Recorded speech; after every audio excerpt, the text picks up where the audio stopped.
say it was an I'll start again. You caught me out of the thing.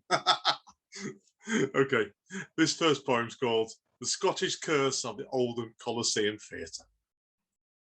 Some say it was an accident and one of the two actors slipping, resulting in one of them moving slightly forward than they should have done. Macbeth, the reports claimed, he called out 4 times after being warned of the Scottish curse by other actors of the dressing room. Some say he looked terrified throughout the play, almost like he knew what was going to happen next, pausing before the finale, crawling into the wings instead of dying on stage afterwards, calling out once to the stage director, "I've been stabbed." Some say he's still there, and even now, looking over his shoulder up 70 years later, looking at the deserted balcony every Thursday, tangled in a garbled heap, holding onto his chest, closing his eyes just before the blade entered him, fighting with the shadows even now.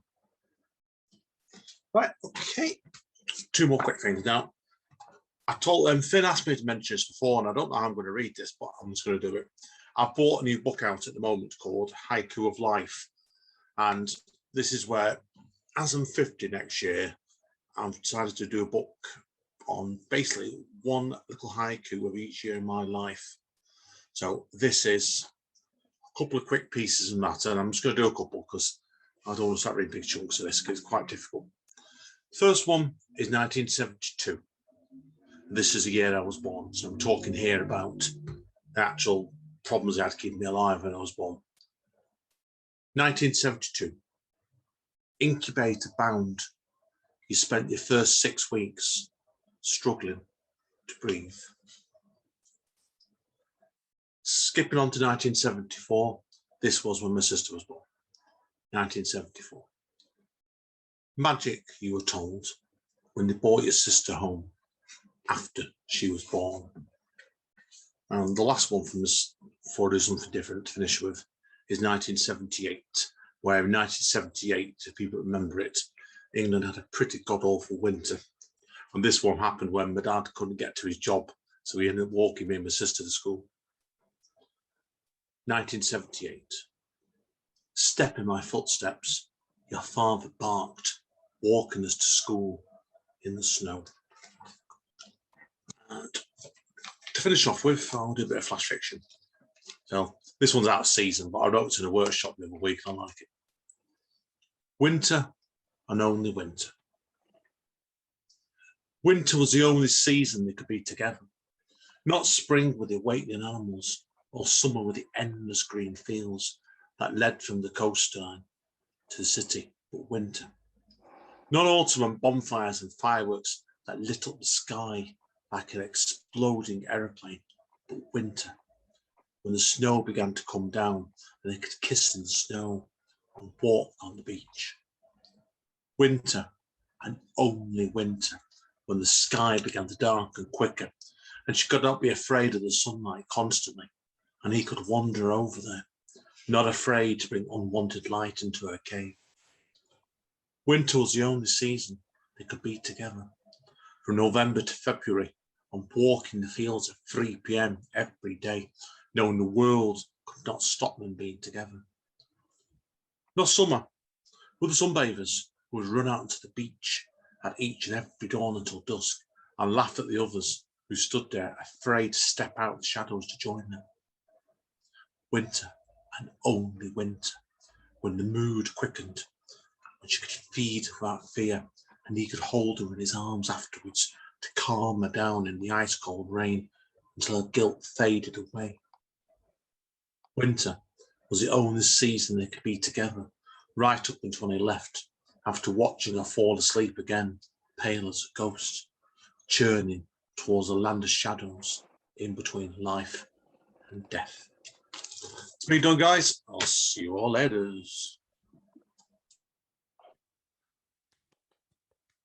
Thank you, Andy. Thank you. Great as usual. Well, like haikus, that'd be. No, I'm not. I thought it's just a quick thought there. We could have a whole Zoom of haikus for the whole night. Cram twice as many people in there. No. Anyway, thank you. So you know Finn, you should do that. Do a special haiku night, Finn, and have it as the world's longest poetry night ever. That way you could have, 600 poets on in 3 hours. Yeah, maybe it's something. Yeah, something worth thinking about. Like, give people plenty of time to write them if they haven't written one before. Anyway, thank you again. I wish I'd stop thinking up all these things, just extra things for myself to do. I've got enough on my plate. Right, would you please welcome now? We're going to move on to someone that not first time as a blotter, but it's first time in the open mic. And Rhiannon Brooks, she appeared in the Like a Blot from the Blue and Poetry in the Brew Valentine's Day special back on Valentine's Day. But it's her first time at this open mic. So big hand for Rhiannon Brooks. Hello, everybody. Thank you so much for having me today. Yeah, it's lovely to see all your faces. I'm going to do one today. I'm just going to do a short one, but it was from a prompt from some tarot archetypes. And the cards that were dealt to me were the King, the Castle, the Mirror, and Gnosis. And I think most of the poetry that came out of this prompt was quite surrealist and ethereal. But for some reason, this is what those cards evoked for me, which is a bit different, but I hope you enjoy it. It's called The Castle. In the castle every Tuesday at 3, amidst the throng of wet, pungent mouths, glugging from yeasty glass tankards, sits King Darrell. Cradled by his reserved upholstered throne at table 11 by the red paint-chipped door, he purveys his perverted kith and kin, his whoring horde, dirtying his domain. As his gaze navigates through the track-suited swarm, he shoots bullet glances, each one met with recoiling, shifting eyes to the floor, ricocheting and repellent. A raucous clamour of rebellious conformists struggling with their worth, disguising their all-consuming, suffocating disappointment with shallow jibes and derogatory spittle. Churlish mouths gurgling languid language, Darrell despises them all. The ombre mirror behind the sopping bar winks flashes of reflective regret. A nagging reminder his gnosis, his saccharine-stained truth is safer sedated, forged to forget. His cracked index fingernail idly plucks at the familiar cigarette burn on the side of his chair. A ragged poke, a squalor-reeked choke. Another pint, Dow. Darrell floats on his stoic paws, his gullet dredges his goblet, nostrils filled with the wretched stench of uncleansed toil. Go on then, Craig, you knobhead. That's the end. Thank you so much. Oh, thank you. Thank you very much indeed. Wonderful. Wonderful. I don't know to put your Like a Blot from the Blues resident tarot reader, which hasn't arrived yet. She would have liked that one, Kelly. She's not here yet. Okay. Thank you very much indeed. Please come again. Moving on now, Natalie. Yes, hi. Good evening. I made it in time, or just. Thanks, Finn. Hi, everyone. Just a single one tonight. Let me see. Yeah. It's called Third Wheel. Let me explain the awkwardness of adolescent angst to you in intricate detail. Remember when you'd set your eyes on someone who you thought would get you? Remember when? You'd include him in your circle of friends, thinking, when he sees my soul, surely he'll know I'm the one. For this period of time, anyway.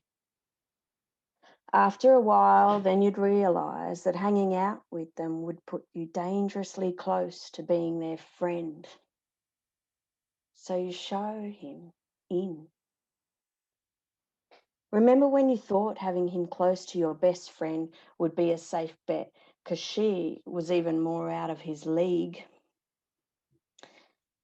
But he went and fell for her anyway. Douche. Didn't he get that they had nothing in common? Didn't he get that I'm only the ugly duckling next to her? Didn't he get that I'm more complex and cleverer and sweet? All the last they'd had was because of me, my wit. Twit. After laying out all the evidence of my superior intelligence, sharp quips, sarcasms, repartee and lyricism, he still chose the girl with the longer legs. If he could have just seen all the books I'd read, pockets filled with written volumes, each paperback was used to grow you. Editions spread all this knowledge like a root system, sustaining and spreading up your spine, embedded with utterances, threaded vernacular, upholding the original version of you, lifting your chin up to see beyond the walls, trapped behind small thoughts, until no one could see, and searched for cracks, gossip slipped through. A disturbance. You use a pile of written parchments to climb up over to see beyond. Humiliation compounded though as you fell to the earth below when he slipped a note into a hopeful hot hand, and in the same hot breath an adolescent spans in hope, he whispers quietly, "Will you give this to her?" And the girl with the long legs flicks her locks back over her shoulder and giggles, and he follows the line she toes. After a month of awkwardness, they break up. Well, no surprises there, as the training wheels fell off both sides and the third wheel left, the last one standing. That's me for this evening. Thank you very much. Oh, thank you, Natalie. I was so engrossed in that. Thanks, Thank you. Oh, dangerous close to be my friend. Yeah, I like that one. Thank you very much indeed. Thank you. Thanks, Finn. Lovely. Right. Another first-time blotter. Would you please welcome Claire? Hi everyone. Nice to be here. I've got two for you today. I'm road testing a new one. So the first one's called Yield. They took what didn't belong to them. The first one had a place in her heart, but he helped himself to parts of her that were not meant for him. Plucked unripe fruit, the solitary tree was not yet ready to yield.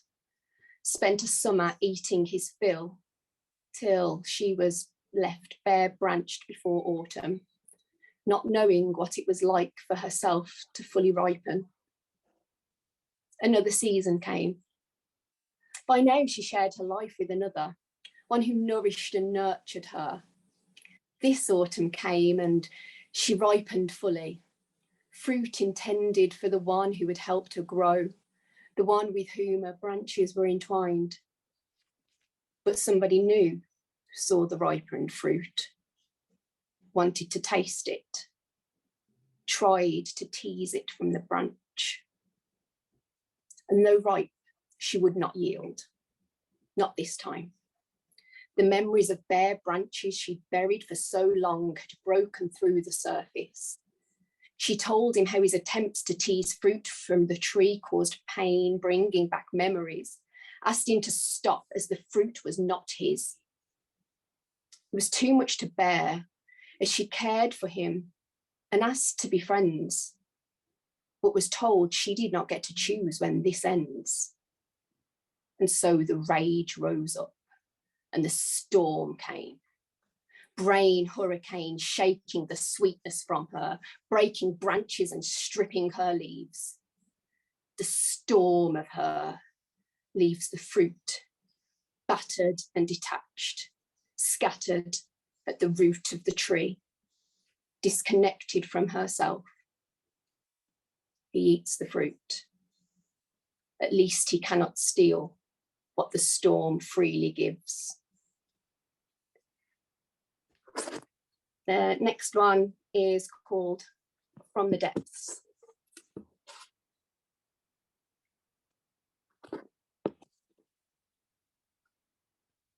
As I lay on silk of briny blue, I slowly sink beneath the surface, her face of gold blurring as it dances further into the distance, as I descend into the depths. Her fulgent fingers force their way through and fight for me, incandescent arms outstretched, grasping desperately. But the scintillating sight evanesces, the light fading as I slip beyond her radiant reach. I am entombed in ebony, cocooned in velvety darkness. I drift directionless as I attempt to ascertain my orientation, now uncertain, as I realize I can no longer recognize the difference between ascent and descent. Is this what was meant for me? These depths of darkness and uncertainty? Whilst questions whirl inside my mind, a curious world to which I was blind begins to make itself known. I am not alone. This ebony is not empty. Pinpricks of light glimmer like stars in a liquid night sky. Ghostly glows surround me, and I'm astounded by the haunting beauty. As I acclimatize, more alien forms materialize around me. Grotesque, yet exquisite. Gorgeous horrors requisite to survival in the depths.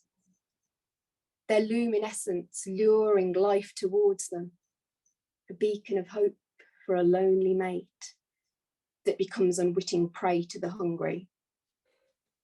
My attention is caught by a glow increasing in brightness. As I search for the source, I am aghast to realize it is coming from within. My skin, now translucent, revealing the luminance in the depths of me. I panic, terrified and amazed by what I've become, afraid of the impact of my own light, battling between the desires to extinguish or make it brighter, wrestling with whether to live as light in these depths, exploring this curious new world, or fight my way back to the surface where her face could surely shine and conceal me. I still don't know my way. So, at least for today, though I'm confused and unsure by what I've become with the absence of sun, I'll shine from the depths. That's me. Thank you. What a great last line that was. Wow. That was excellent. Thank you, Claire, for coming. It was wonderful, wonderful to see you here. Loved that. Thank you very much for the invite. I've thoroughly enjoyed it. No problem. Thank you. Okay, promised them early this time. I missed them last time. Welcome back, Nick. Nice to be back. Nice to be back. Okay, some Americana to start with. An old poem from '86, first time I went to the States. New York chant and sheer funk. I go New York, I go New York, where dead men walk like pigs from pork. I go New York, pigs with pigments, carbon chalk. I go New York, eat yourself with a needle and fork. I go New York, Liberty's hollow, stand and gawk. And I go New York, I go New York for so much sexless architecture. I go New York for the holy soul of Coca-Cola, holy soul of Coca-Cola, holy soul of Coca-Cola. I go New York, I go New York, and it's time to talk, time to talk, time to talk about the CIA, time to talk, time to talk, time to talk about the CIA doing silent crimes in violent times. Do you feel the need for relief? Do you wheel and deal in dollars and dimes? Do you steal your joy, steal your joy, steal your joy like a thief?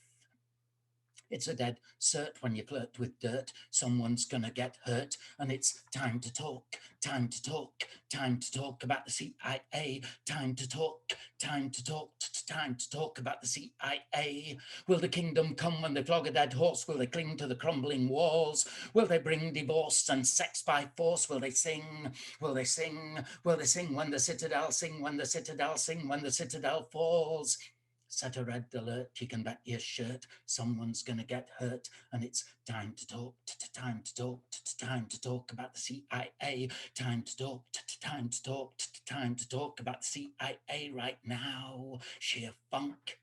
Did you learn about the tapping of your telephone? Did you leave your lover in the lurch? Did you turn up alone in an unknown zone? Did you burn? Did you burn? Did you burn in the strip and burn in the strip and burn in the strip and search? It's a dead cert when you flirt with dirt. Someone's gonna get hurt. Set a red alert, you can bet your shirt. Someone's gonna get hurt. So don't blurt, keep it curt. Time to talk.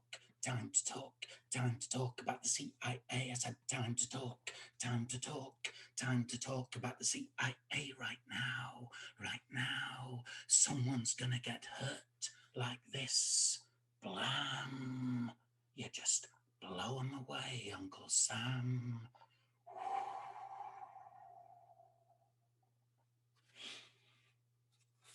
Second poem.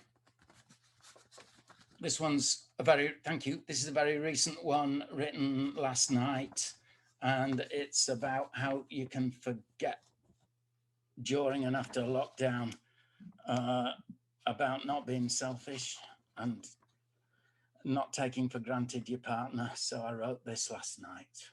She hadn't even seen it. But we get on well, but I can be a bit of an arsehole at times, and I was. What it is. What it is to be a shit. Here's the bullet to be bit. Bite on it, judgmental git. Man with teeth devoid of grit. Make a wanker, you've the kit. Grip yourself within your mitt, utter prick, you're its dead spit. Comedy devoid of wit. Smug is where you choose to sit. Like you've got nothing to admit. Lows, God knows, you always hit. Darker, deeper than its pit. Try that shoe on. Perfect fit, Cinderella hypocrite. Take a bow, you dumb Egypt. Apologize and just exit. But of course, you can't quite quit. Writers have to get it writ. Turn confession into lit. Prove yourself a total tit. Have I got time for one more? It's only short. Fine. PM at 5 p.m. I just wanted to do a poem that pointed at somebody else who was a tit, hopefully even worse than me. PM at 5 p.m. As if Johnson gives a damn, it's the Boris Big I Am. He's on every news programme, flanked by Whitty and Van Tam, bringing graph and diagram. Sandwiched us, he plays the ham in this unreal crap am dram. He's as cheesy as Edam, bluster spread as thin as jam, chicken slices, pork, beef, ham, pick your filling for this sham. When then quizzed on video cam, first he'll close up like a clam, then blag like he's done a gram, waffling ad nauseam, spewing out his half-baked spam, shooby-doo and ram-a-lam, slam dunk, wham-bam, thank you, ma'am, waddles off, we watch him scram. I'm done, thank you. Thank you, Nick. Thank you. You're done. Wonderful. Thank you very much indeed. Thank you. I didn't forget about you this time. I'm not sure if the next two are here. There's supposed to be somebody new, Nazard.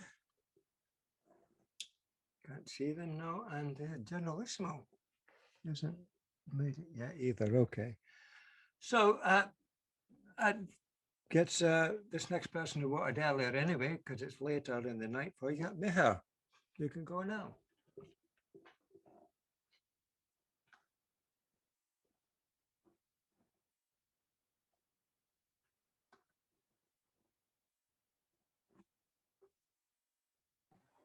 Yeah, can you hear me now? Yes, we can hear you now, yes. Okay.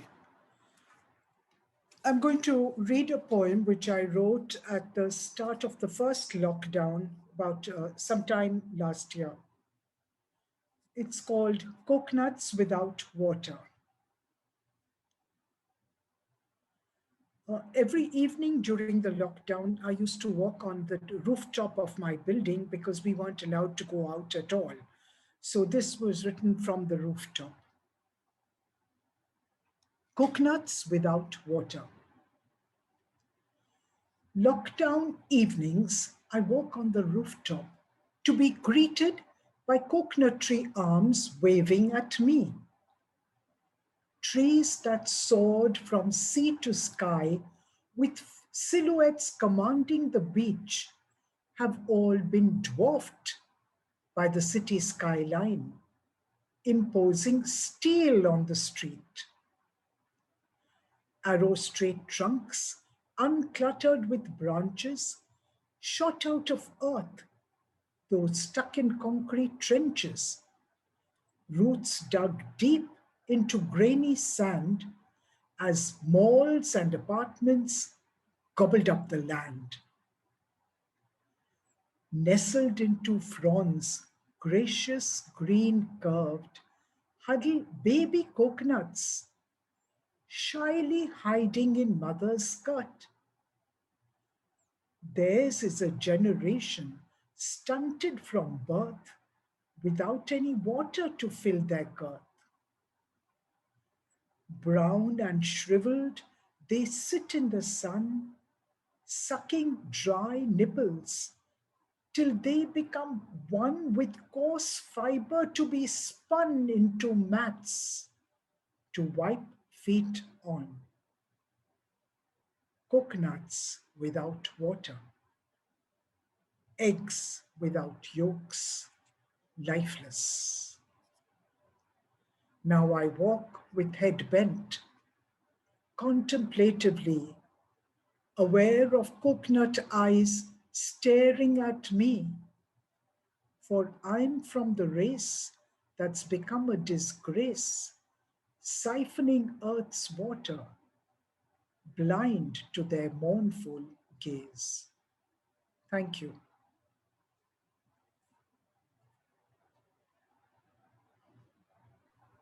Thank you, Meher, thank you. That was enthralling as usual. Thank you very much indeed. Thanks for staying up. Yeah, it's a pleasure staying up for something like this. Thank you. Speaking of pleasures, Leslie, you're next, please.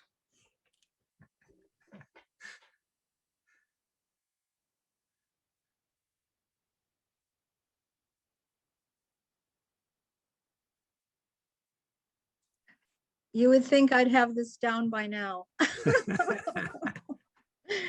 Anyhow, I have a new one. I'm a little bit shy of reading, but maybe I'll read two, and then maybe if there's time, I'll read that one.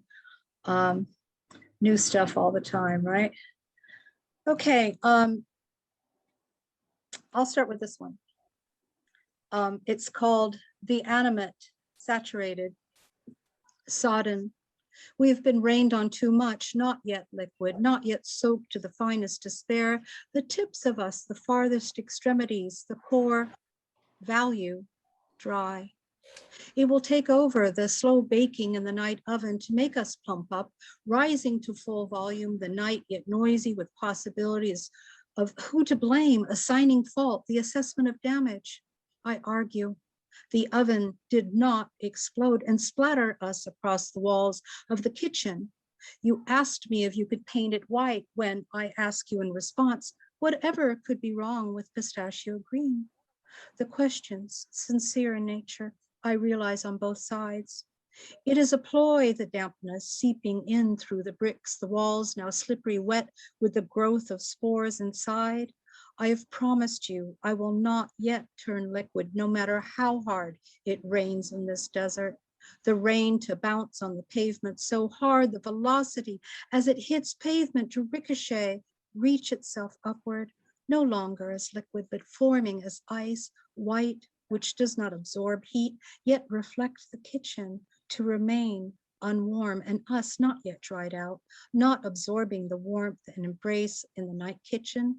It is magic, the witch that is needed. The formula which parts skies, cleaving valleys, forming cliffs, burrows of thought, there in the place where there was too much thinking that was done. It is enough. It is time to wave your goodbyes, to leave this island for the mainland. Walk across the imagined straits, the passage that was on foot, rather than swim this time. I myself will get no more wet than I am now, sodden in the missing of staying when it is time to leave. I listen with my lungs and close my eyes, and I am one gone from this night kitchen. So this is an odd one. It was a prompt that was given at Spoken World, and I forget. Oh, was it Sue Burge? I forget which poet gave the prompt. It was about survival, and I really didn't. I know that all poets are like this. I didn't realize certain things that are about me that are sort of hidden, and so. And about survival, and this one brought it out. I live in Mexico, and have often, not since lockdown, but the tales that parents tell the children about being very careful that the panther might be watching when the panther is almost extinct anymore in Mexico. But the idea of panther is very much part of the culture. So this one's called Waiting for That Which Watches and Waits. Stick the fork in to see if it is done. It pierces that which was whole. The substance seeps from within to without only if you flinch. Without this waiting, I am nothing. Suspended animation, my lot in life. The Black Panther there in front of me, there before me, considered, not in form, but as symbol, the emblem of freedom, its stealth noted, integrity known that in the hold of its gaze, it would cool you, hold you steady, hold you cool and dark and certain, and cool you, the heated animal of you, look you in the eye, hold your gaze unflinching and know you this deeply, as it knows the insides of things, that speak through the tail, that will twitch the time as it ponders you, then the flick, considering you anew, assessing. You know this and still you wait, as does he, watching you. And what would this be? What would this release be for you, for him, if the teeth broke flesh and punctured you? The fluid running and running out of you while the clouds above churn still, the clouds above churning still. You hold to your own, gripping as you never have, the action ready still in you and holding still just in case that which you know that will have you climbs up and up in you to a height at which you can see and you see. And if you are not careful, all the while you heed the gaze, you transform into something almost not. And if you look hard enough, we and you are transformed into that which you already know. And I stand before you, him, myself purely, waiting as I face the gaze, unblinking, ready for the what of it, this moment that might happen, the could of it, the would of it, to have you, climbs as myth, the danger of tooth and claw is myth only if you flinch. And one quick final one. Hang on. All righty, this one is called Plateau. You have asked to grow and to change, to shapeshift from one form to another. And so now you feel yourself expanding with having the new that comes to you, enlarge, shift, reducing, shrinking again to the old safe form, but the stretching, the involuntary response to stretch is upon you, and you stretch, and the fear is there that you will expand so greatly, perhaps into this unknown, that you will burst your skin. Is that the ancestor lizard or snake in you, knowing this, remembering how it feels to shed? You are the fabric of yourself. You see in the dark the emblems of misery, of loss that you have to grow yourself out of and upward. This you know, among the other things that you know, or you think you do, that this is just a stepping place, a plateau of many, to hold your foot, steadying you as you climb. The hollow V for victory when you think you have won, and you slide down this ladder, the one you know all too well, to begin again, and you begin and begin and begin and begin again. That's all for me tonight. Thanks. Thank you, Leslie. Thank you. And Leslie will be a feature poet next month in our September blot. Oh, looking forward to that one. Yeah. Thank you. All right. Please welcome back now, Kay Shannon. Thank you. Hello, Finn. Thank you for welcoming me back again. As you could probably see, I've just completed all my Makaton levels, so a few BSL signs in there for you. Bit messy, but yeah, thank you. And it was really difficult tonight because I was not in the mood to read any of my stuff, so I was going to read someone else's stuff, as we had a conversation in a group that I'm in with Leslie, I think about a week ago. How would we feel about other people reading our poems? Didn't feel comfortable with that, so I segued back to my own, and just decided on a couple of really short ones, where, and usually I don't mince my words or use any metaphors or do anything really that clever, but I think they're very powerful. Slight trigger warning, shouldn't offend you unless you're super fond of the nuclear family setup, or you're a Tory or a capitalist. If any of those are you, then I would suggest muting or going and doing something else before I start my set. So yeah. So the first one is called Capitalism Killed Me, hence the trigger warning. Capitalism killed me. I'm not afraid to say. Capitalism killed me. It screamed and made me pay. Capitalism killed me. It took away my voice. Capitalism killed me. There was no other choice. Capitalism killed me. It made me bleed and bleed. each cut deeper, my body tired and weak. Capitalism killed me. It made my heart grow numb. Capitalism killed me. It tore out my aching lungs. Capitalism killed me. It brainwashed the young. Capitalism killed me. It held a loaded gun.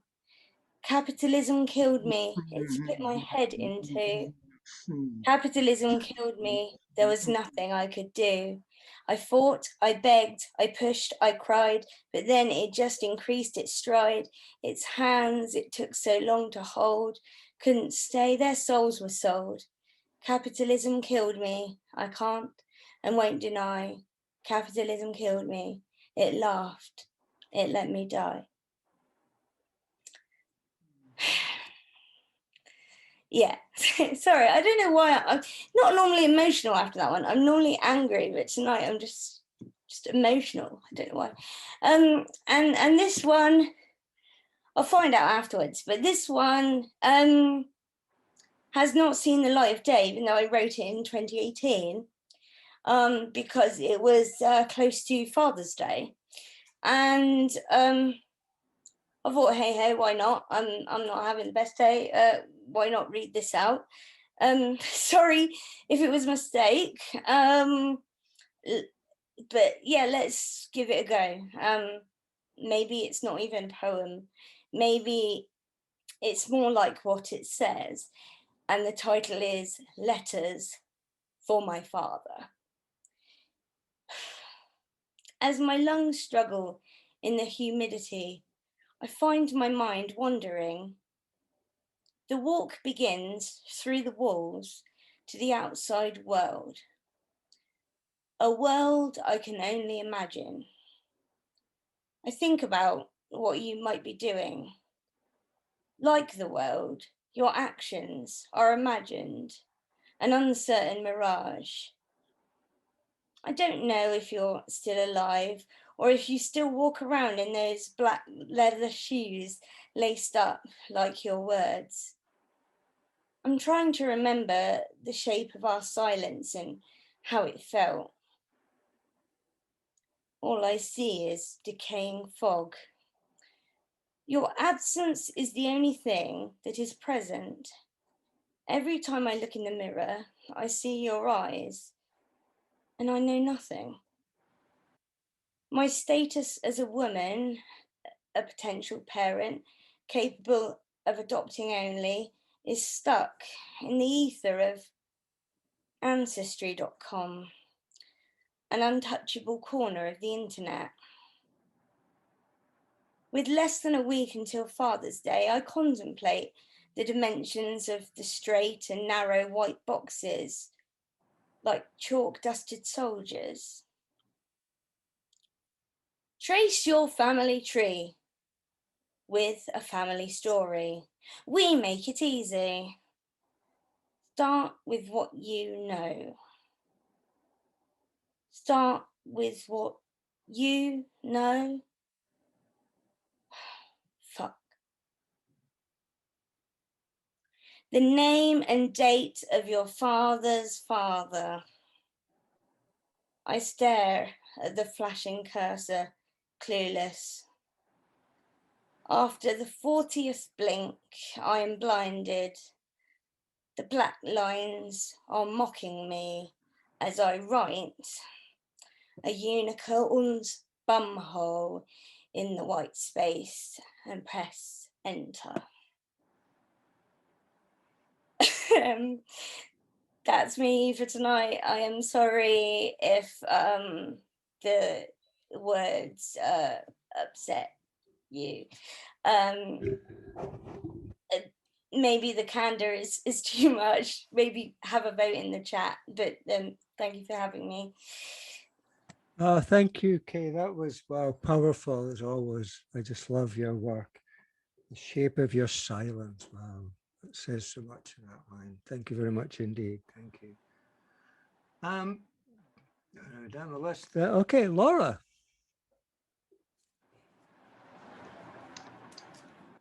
Okay, glad to be here tonight. Lovely to hear all your work so far. And I will be doing two poems Both are newer pieces.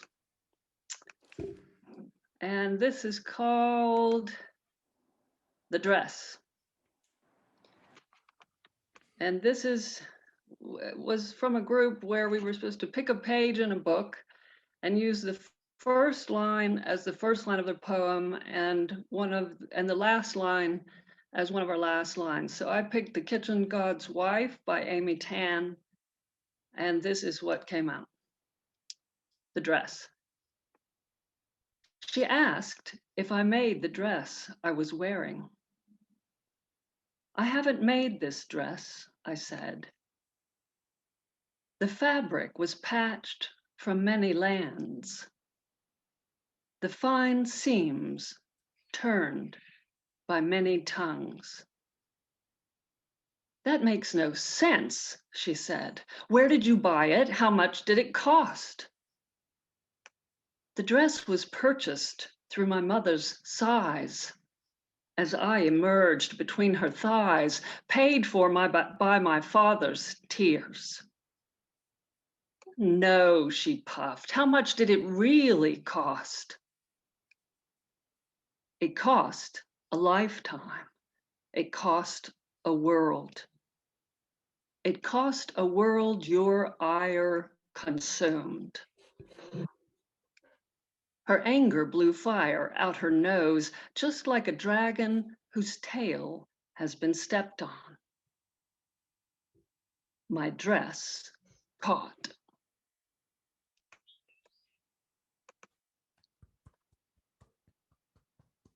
Thank you. Okay, the next one. Some of you may know I'm from the US, from Texas specifically, and then I've lived in several other countries in Europe, Austria, Italy, and the UK and England. And I don't think I left anything out. Switzerland, yes, okay, Switzerland. Anyway, so this is called Europe Is, and someone said to write something on this, and I thought, gosh, I should be able to come up with something. Europe is an Austrian scythe swinging through high wild grasses, a huge bowl of Italian spaghetti that holds us all together, the names of my American melting pot friends, Bailiff, MacDonald, Ireland, Beecham, Beauchamp, Kruger, Espinosa, Nordone, Kosurik. Europe is the rye bread, black bread, flat bread, croissant, cob, the hawk killing the chickens, the most perfect, tiniest purple mushroom in the forest, the church procession in Poland, the gilets jaunes in Paris, the nannies and parents on a Geneva playground speaking Italian, Japanese, Spanish, Portuguese, English, Russian, and French, the prostitutes walking the Champs-Élysées to the Frankfurt Street to the Vienna cobblestones, the village band in Hamburg playing on Christmas Eve, the youth conservatory in Florence playing in the piazza, the child on the train in Bavaria, the child on the tram in Zurich, the child walking home in Greece, the well-tended vineyards on hill after hill, the grandmothers in kerchiefs picking potato beetles off leaves, the milk being collected by horse-drawn wagon in Romania, the cry of a gull in Nottingham, the bark of a dog in Glasgow, the stare of the wolf in Slovakia, the gentian blooming on the mountains in Slovenia, the blueberries in Salzburg, the rocky coasts in a place once called Yugoslavia, the well-groomed forests of Lucerne, the cheese, the cheese, the cheese, the cheese, the cows, the cows, the cows, the cows.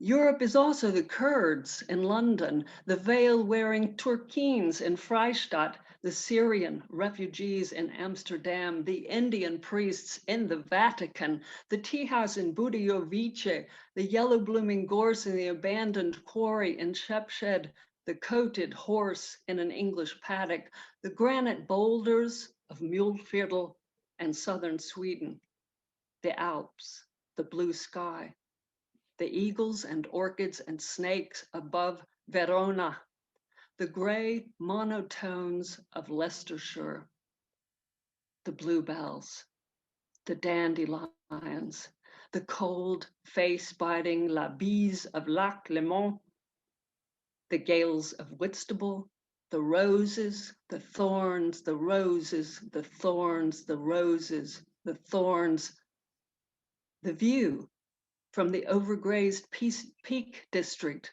of the Little River Dove, the great Rhine River, the Danube that carries the stories across a continent, the prayers of many hearts and many tongues, the graves of Sutton Hoo, the fertility goddess of Venus of Willendorf, the painted caves at Lascaux and Altamira, the Ukrainian man who lived 113 years, accumulating 4 passports of 4 nations in the same village.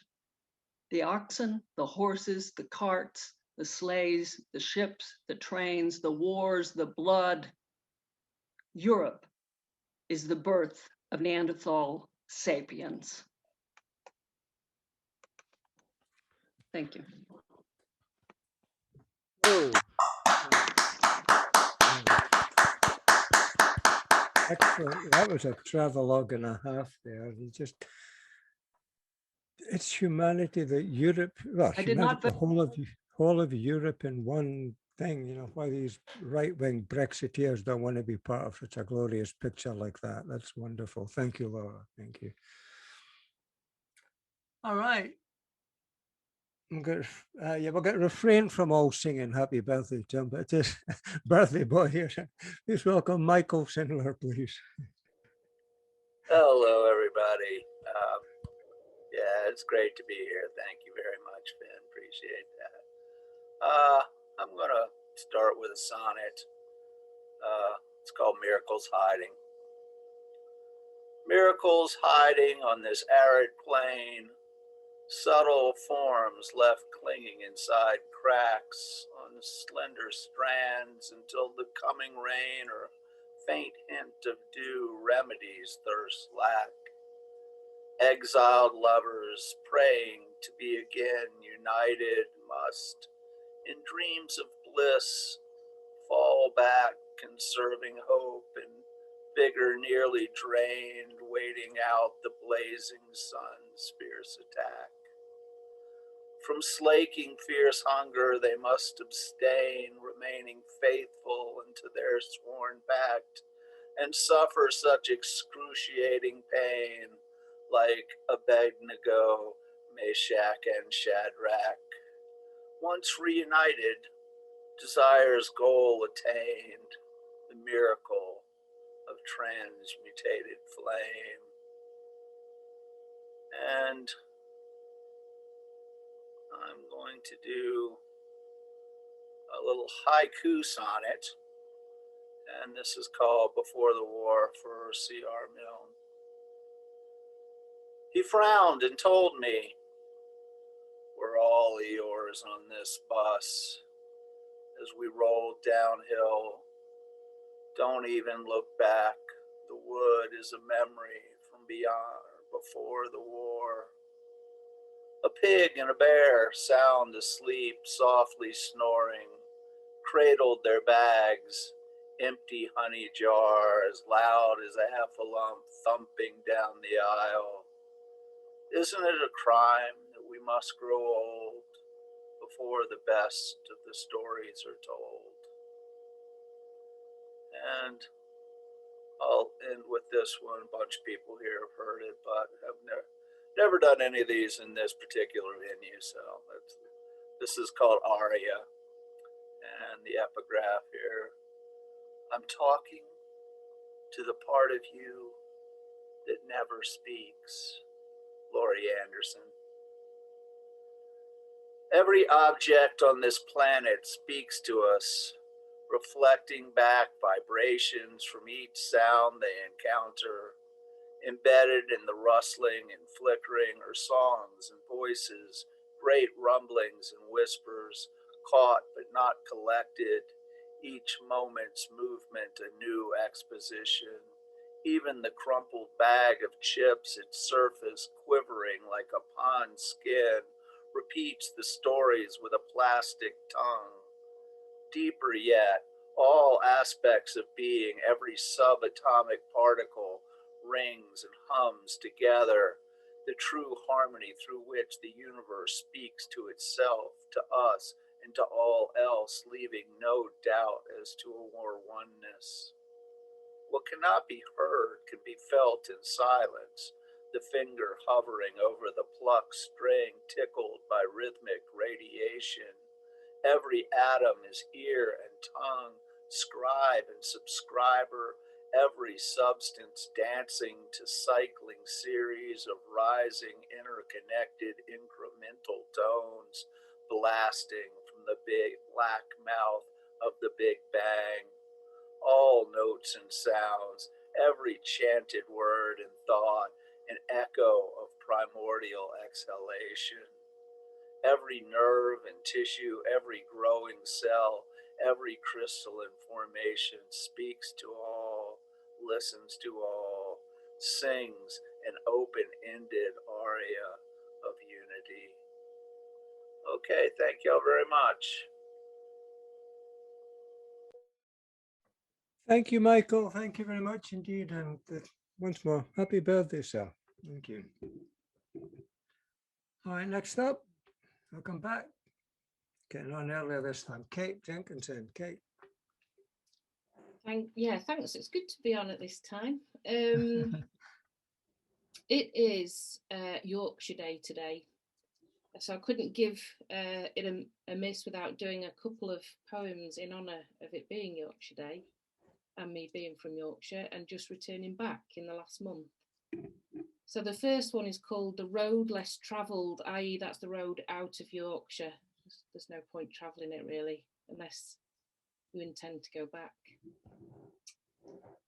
Our horizon no more obscured by red rose cityscapes, and our Pennine escape complete, we finally see the fields hand in hand with the sky, our own end of earth horizons closer than in our youth, when this was home. Doncaster, a town where communities lived their waking daylight hours working in darkness, burrowing for black diamonds to fuel their family's future. This industry now extinct, replaced with call centres mining for money to restrain our fears. And we return, burned by bright lights of city culture, needing the Yorkshire dialect to remind us of our roots, our family tree in need of nourishment that only human contact brings. Hand in hand we come, blinking in the 30 years that have seen the colliery wheels static, mounted on bricks of commemoration, names etched in brass bands that remind us of warm hands at weddings and the cold wet streak of funeral tears, salty oceans of loss. This one is in Yorkshire dialect. I'll try and give it my best. It's been 30 years since I've got the burr going, but let's have a go. Roses are white. Roses are white. The air's often blue. I'm from Yorkshire. What's it to you? Roses are white. I'm always right. There's nought you can tell me I haven't told you. Roses are white. The red ones are shite. They're bloody expensive. One stem will do. Roses are white, and that's all right, along with me puddings, me parking and tea. It's maybe Yorkshire Day today for thee, but it's Yorkshire every day for me. There's probably more verses I could do for that. I need to get that going. And then more typically me, and because the theme was art, I looked for a poem that had a bit of art in it. and mental health. So maybe a trigger warning for mental well-being. Words unheard are powerful. Unless expressed, they devour you. Your soul's speech needs to be freed or it eats away at your heart. That's why poets write. They express their art. It's not a choice, it's necessary release. Keeping quiet is a silent killer. Self-expression is essential mental well-being. If I can help people be heard, then just say the word. My silence is your release. I listen so you can be seen. Thank you. It's Yorkshire Day. Thank you. By God, Matt, we're good. Thank you.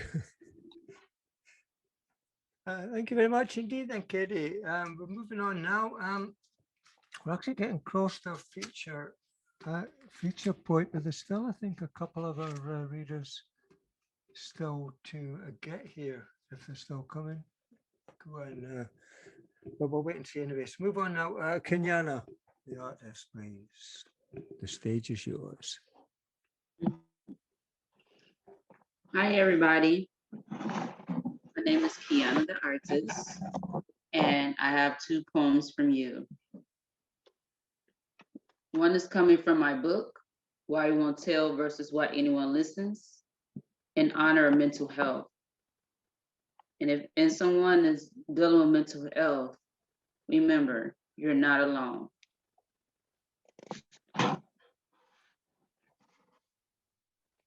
Different. I was born to be different. When man sees, God sees differently. I am special in a different way. I can talk to be different, look a different way. God said, I am the head and not the tail. He said, I will never be able to fit inside a box. I will only be able to think outside of the box. I was born to be different.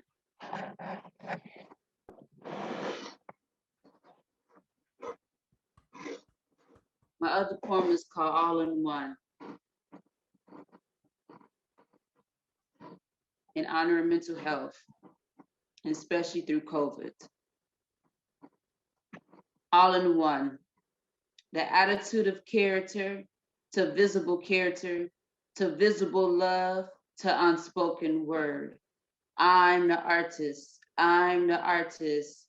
He believe in God, believe also in me. I'm a woman. I'm a woman. I'm a woman with faith with God. What matters to me, what falls in place, to never to justify what you can become. Every day is a new day. Every day is a bright and sunny day. I tend to be with my friends and become even more. My deepest fear is to believe in yourself. To judge me because I am Black, this moment of speech. Now walk in my shoes. Now walk in my shoes. Now walk in my shoes. My naysayers can't say what to say about you because I am somebody. Because I am somebody. To the natural hair, to the natural eyes, to the natural lips, look at me. I'm natural. Decess determines you. Is this mic on? Can I have your attention, please? Words and dreams is reality. So why I am here? Because I'm the next generation. And also I'm a host of the open mic. This month will be the last of the summer, the 3rd and the 4th on Saturday, and the beginning of September. Next month, I will be doing open mics on Wednesdays. And I'm going to put all the information in the box and also my book if you want to go on to ebook and read it. It's called Why We Won't Tell versus Why Anyone Listens. Thank you, guys. Hey, thank you, Kiana, once again. Always lovely to hear your voice over this side of the water. Thank you.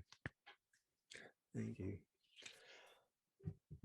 And I don't think Fatima Elizabeth is here. No. All right, then. Next up is Mr. Henry Lohman. Henry, sir.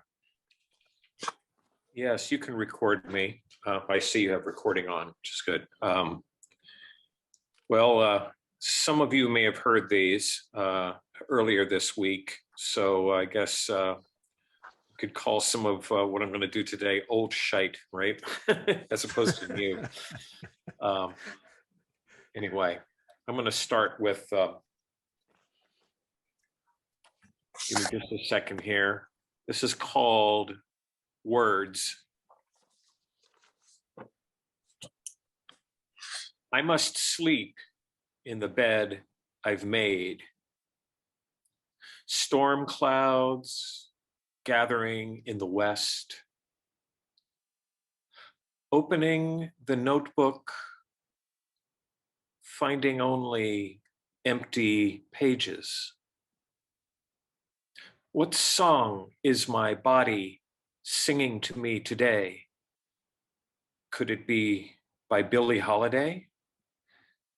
Lady Day can sing the blues, but make sure you clap on the beat. Stiffness settling in. My joints announcing their arrival. How far have I traveled? And who can I turn to? The person I see in the mirror points a finger at me. Why do I bother with details when it has earned me no money? A sudden rewind, a 6-year-old humming symphonies and opera overtures to my parents and guests, imagining I could be a whole orchestra, looking to bring attention to myself, as if they really wanted to hear this. Fast forward to the present, and what brought me here. If words are never listened to, if words are never read, is there a voice? Letters sitting on a page that eventually crumbles into the dust from which I came and to which I go. Once present, now distant echoes fading into eternal silence.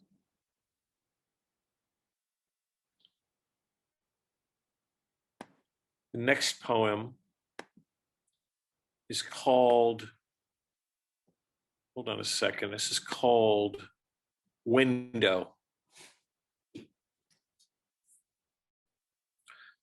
Through the window, the enlightenment of sunshine, the wisdom of darkness, contrails bisecting iridescent clouds at dusk.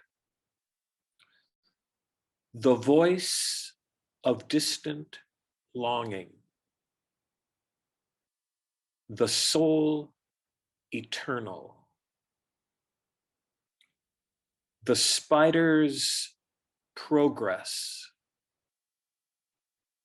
ripples at the water's edge.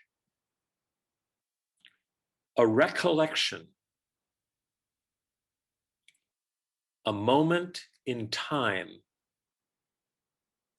an unopened door, an unspoken word. In the shadows of uncertainty, a slow trickle from a faucet,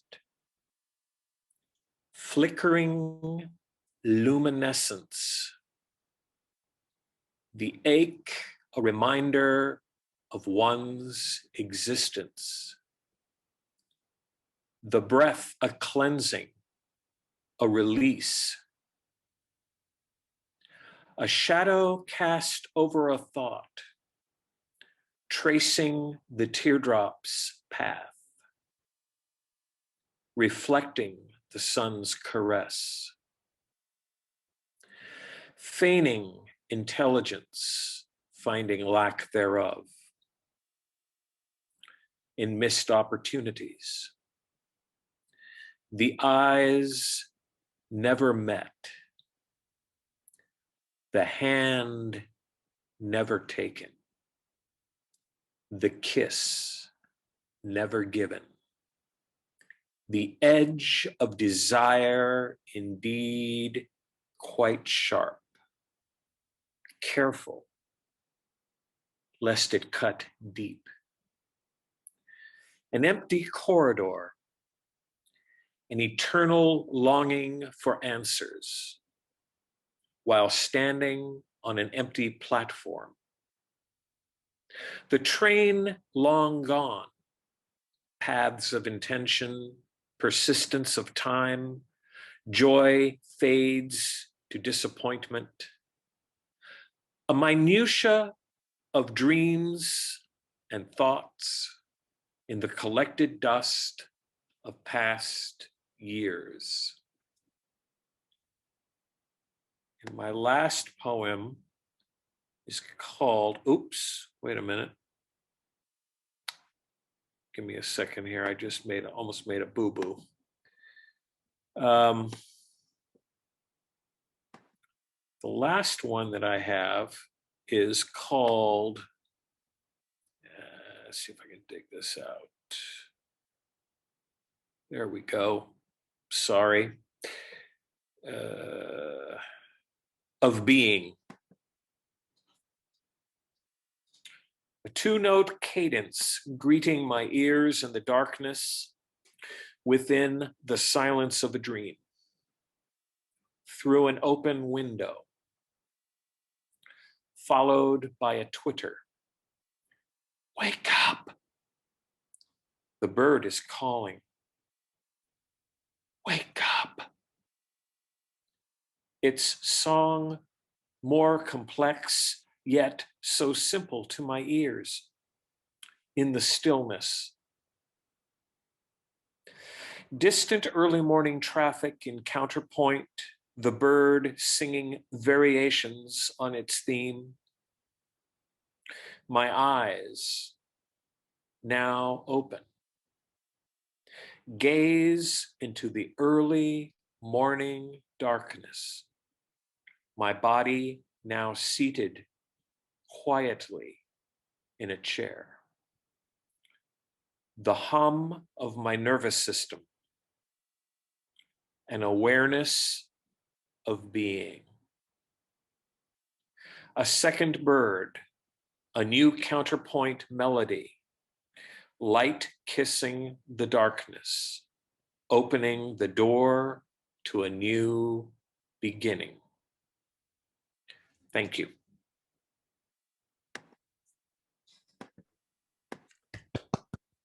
Thank you, Henry. Thank you. Thanks for coming along again, sir. Thank you very much indeed. Okay, we're actually cracking on well with time today, and we've come now to our feature poet for the evening.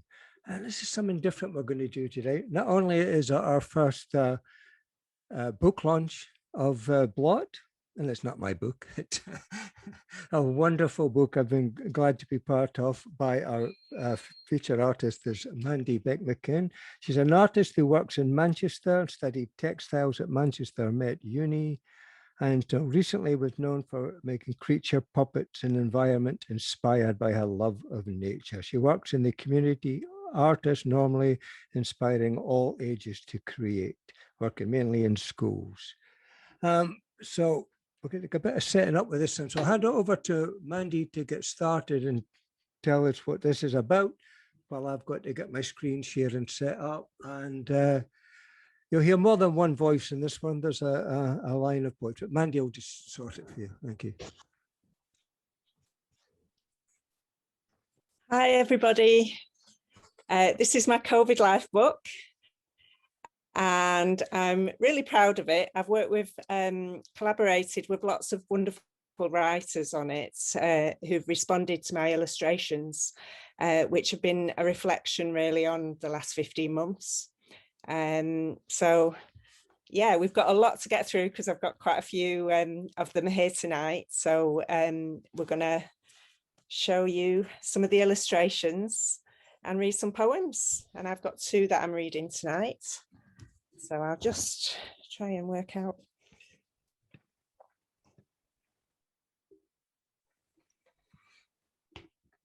All right, I'm going to read Testing Teens, but I'm just trying to work out how to get it on my screen. I think I might have to read it on my iPad. Sorry, I can't work out how to get my a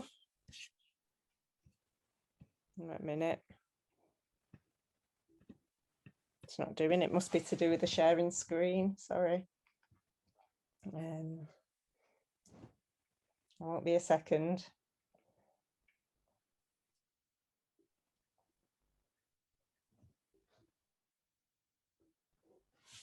Right, I'm going to read Testing Teens. Before they go back to school, it's now the rule to have a test, not just purely academic, to control and stop the pandemic. Lateral flow, up your nose and back of throat. Instructions, please, take notes. Using a long swab, a Q-tip, 6 drops in tube ready to dip. It made her eyes water, my daughter. Made her want to sneeze. Now other side, please. Follow the advice. I know it's not nice. My teens don't really mind. They take it all in their stride. Swirl it around for 10. Liquid solution ready. On the S, a couple of drops. Table surface steady. Then 30 minutes wait for COVID fate. Negative, safe to continue education. Positive, spend 2 weeks in isolation. In a few days, repeat until we have this virus beat. I'm going to read another one, which I should have up on my computer, but I haven't, so I've just, which is called The Problem with Zoom. And because I normally work in schools during sessions, it's about missing that really. Problem with Zoom. Working in my living room or face impending doom. Make art packs to post. Zoom sessions host. Video on, don't be shy. Introduce yourself, say hi. Sheets with instructions, video production.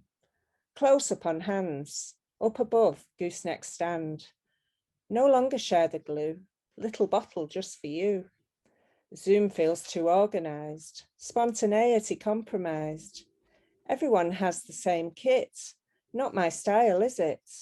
Long for material choices, children's excited voices, rummaging in my bag of fabric to find a bit of sparkly magic. Miss going to the table to encourage and enable, all demanding my attentions to see their amazing inventions. I miss the crazy sessions in schools before we followed such strict rules. I miss the kids in craft club, after school creative hub, my toddler craft and story time, fun models and well-loved rhyme. I love my work, I love to inspire, light a spark that turns into fire. In kids' imaginations, the next generation, I long to be back, face to face, with you there, not in a square. And that's the end. Thank you.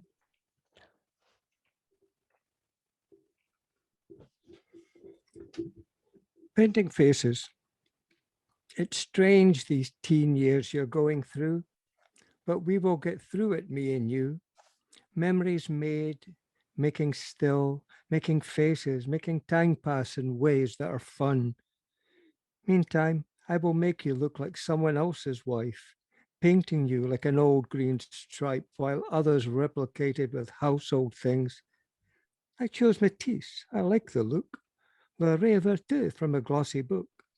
For me, You choose a 60s face, seemingly apt, yet seemingly not, seemingly of a time forgot.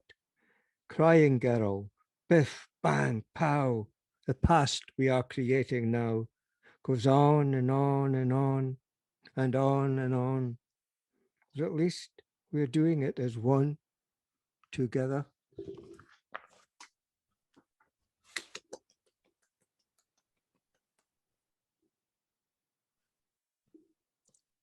Hi, it's my turn now. Hi everyone, I'm Maria. I've got 4 short poems to read, I think, if the running order's right. The first one's called Bubbles. The soapy spheres of magic, entertaining generations, chasing liquid rainbows, a timeless fascination. But bubbles change their colours, and new meanings taken hold. We live inside our bubbles, just doing what we're told. The space inside feels tiny, getting smaller over time. The smell of suds gets stronger in our disinfected lives. We've not forgot the rainbows, homemade spectrums signal hope. We look forward to our yesterdays when bubbles were just soap. Thank you. I think I've got another one. Scroll, thank you. Testing times. I recover at the back of the queue, specks steaming up from the mask. I've run through the streets to get here, knowing I can't miss his class. They've given each age group a window, staggered slots for home time collections, late parents feeling shame at the gate, their kids in the room of rejection. But we're all in the same boat together. As from afar I spot people I know, giving up on snatched conversations, reduced to waves and a muffled hello. There's now just one mother before me, as I try not to hear what's being said. The teacher is wanting a word, as little Katie is sworn at the head. As I finally get to my turn, child and bag handed over full stretch, I hope I get 10 out of 10 in the end of day school gate test. Thank you. Off season. As I queue for an ice cream whilst trying to stay warm, I tick another first off in a year that changed the norm. Mr. Whippy's in the winter, and I'm not the only fan. They're selling out like hotcakes in this topsy-turvy land. As they crunch on frosty gravel, crunching on my ice cream flake, I understand the reason for this out-of-season craze. Surrounded by restrictions, we seek out these little treats. I look forward to my bovril in the British summer heat. Thank you. And the last one, flock together. The nanas and the granddads, the parents and the kids, generations come together, different families intermix. The volume getting louder as the numbers start to swell, squishing up and making room. A good job they get on well. Feeding time is popular, a chance to socialise, making new acquaintances and old friends they recognise. But it's the birds and not the people who are free to do these things, sticking to our distance rules whilst wishing we had wings. Thanks, everybody.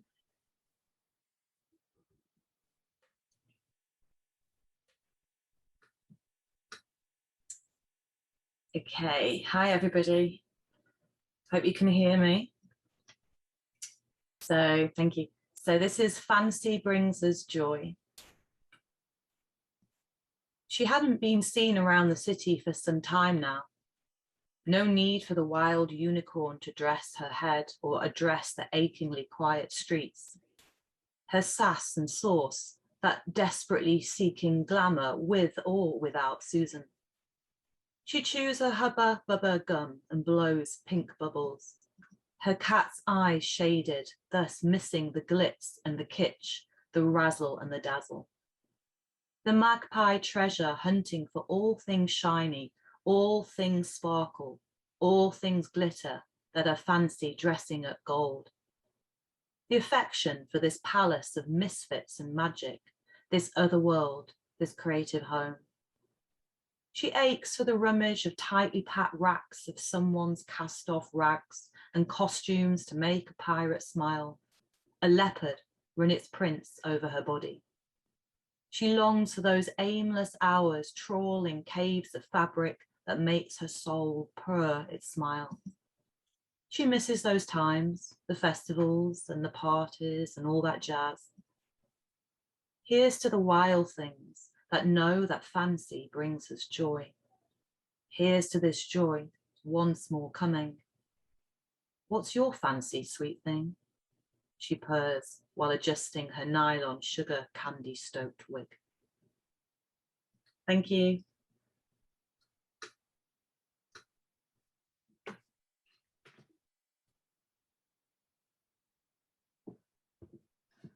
Hi, I'm Angela. This is called October. Briefly released into this city of my love, through mask-misted glasses, wending my way through much reduced shoppers, capturing nervous faces, wavy reflections in rain-soaked pavements, headless people rushing by. Is that their heads grinning impaled on spikes, flat caps and Cupid's bow writ lips? A modern day warning rising above rows of the must-have accessory, red, yellow, pink and blue.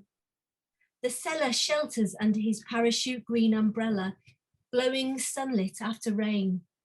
A shop's bright red canopy stretches over this street, its footprint warming the cobbles. High in the sky, a real rainbow signposting, the jewel that is Manchester. Sorry about that, I was very nervous. Thanks for listening.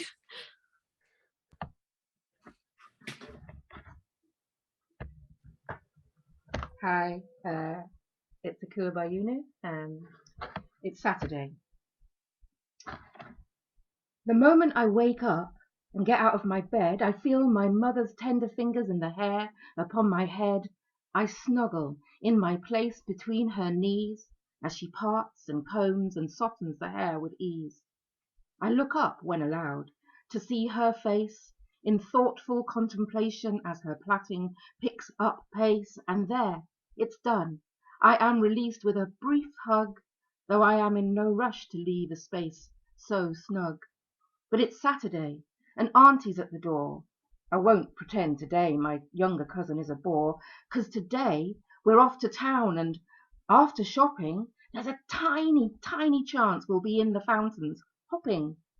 The only thing that hurts my heart a little, though Mummy says a black girl can't afford to be so brittle, are the masks upon my mum's and auntie's faces that they have to wear to safely visit places.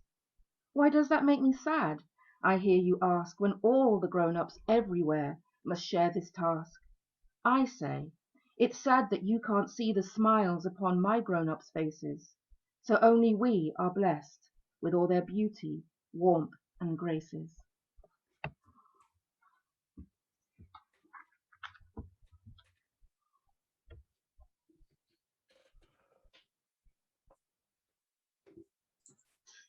Hey guys, yeah, me again. Okay, this one's called It's Snowing.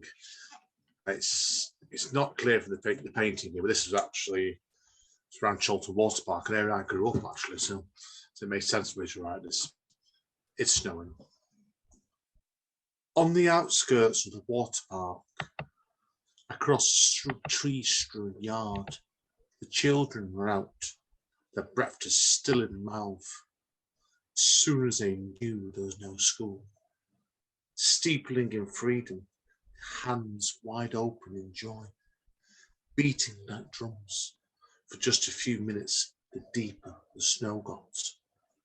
Building snowmen, flying down hills, uncensored in a glimpse, ricocheting off each other's laughter, almost like nature had a plan, in a slowly tipped ebb, crackling on the cold wind, and sunlight is pulled behind a cloud, trying to offer hope before everything is forgotten, maybe never to be seen again.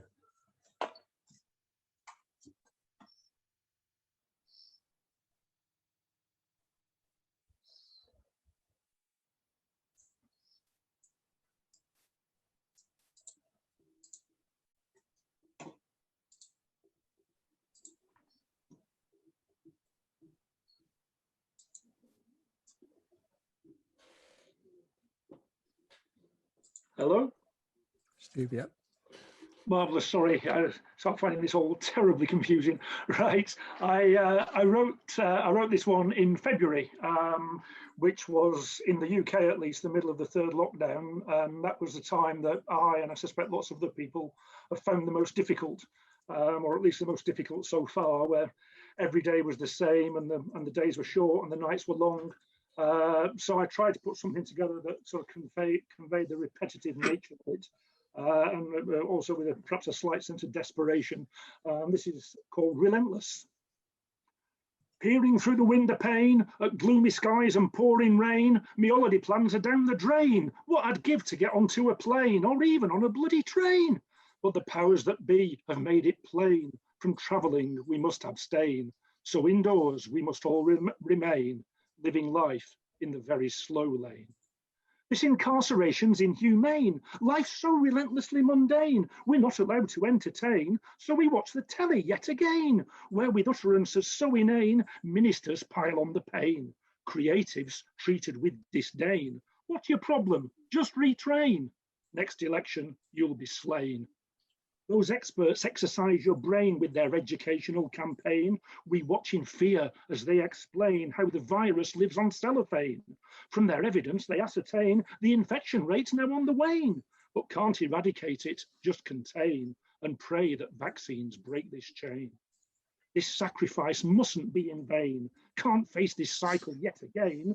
So though it goes against the grain and causes grievous mental strain, from fun and frolics we must refrain. It's really pointless to complain. So much to lose, so little to gain.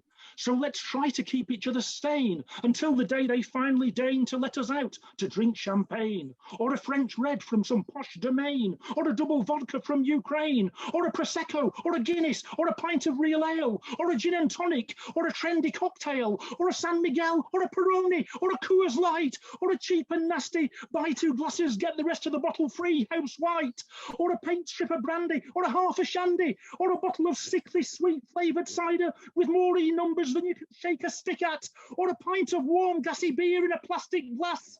Anything really, anything at all. Just please let us out. Thank you.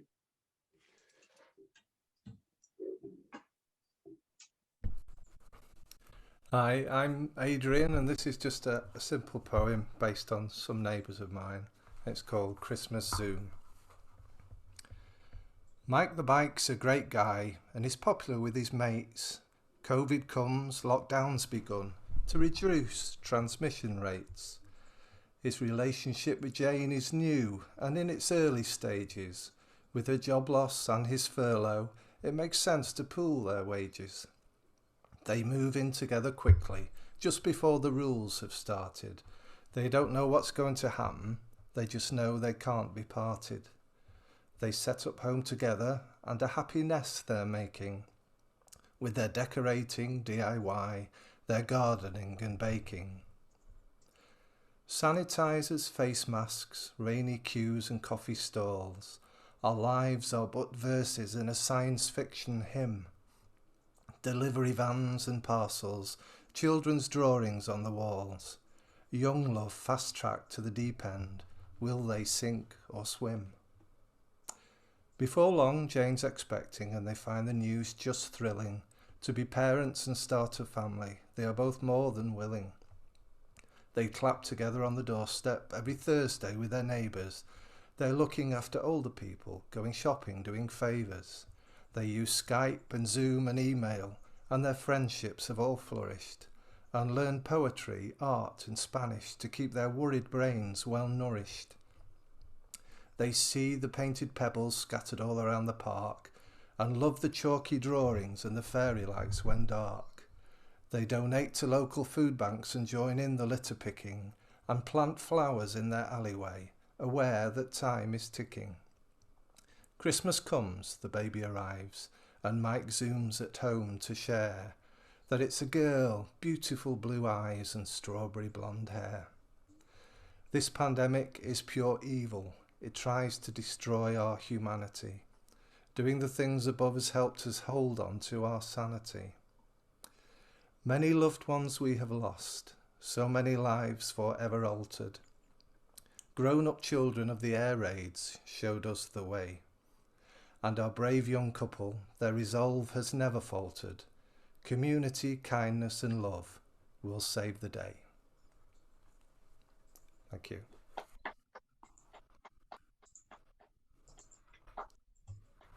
Hi there, everyone. I'm Mike Booth. As I'm the last of the writers to speak, I'd like to thank Amanda on behalf of everyone for inviting us to be part of this project. It's a great project, and I highly, highly recommend the book. It's a great memento of life in COVID, and she's underselling herself because there's a huge number of pictures in there. It must have been a massive amount of work for her to put it together, and it's a great investment. So buy. I'm sure she'll tell you how to do that afterwards. So the one that I wrote just before lockdown, I was spending a long time going to places like Wigan and Widnes and sitting on Oxford Road Station every morning, and that's the picture that inspired me. So it's called Platform 4. Saplings shiver on Platform 4, once forests, huddled jaw to jaw. We can't backtrack, still don't know what's down the line or when a change is due.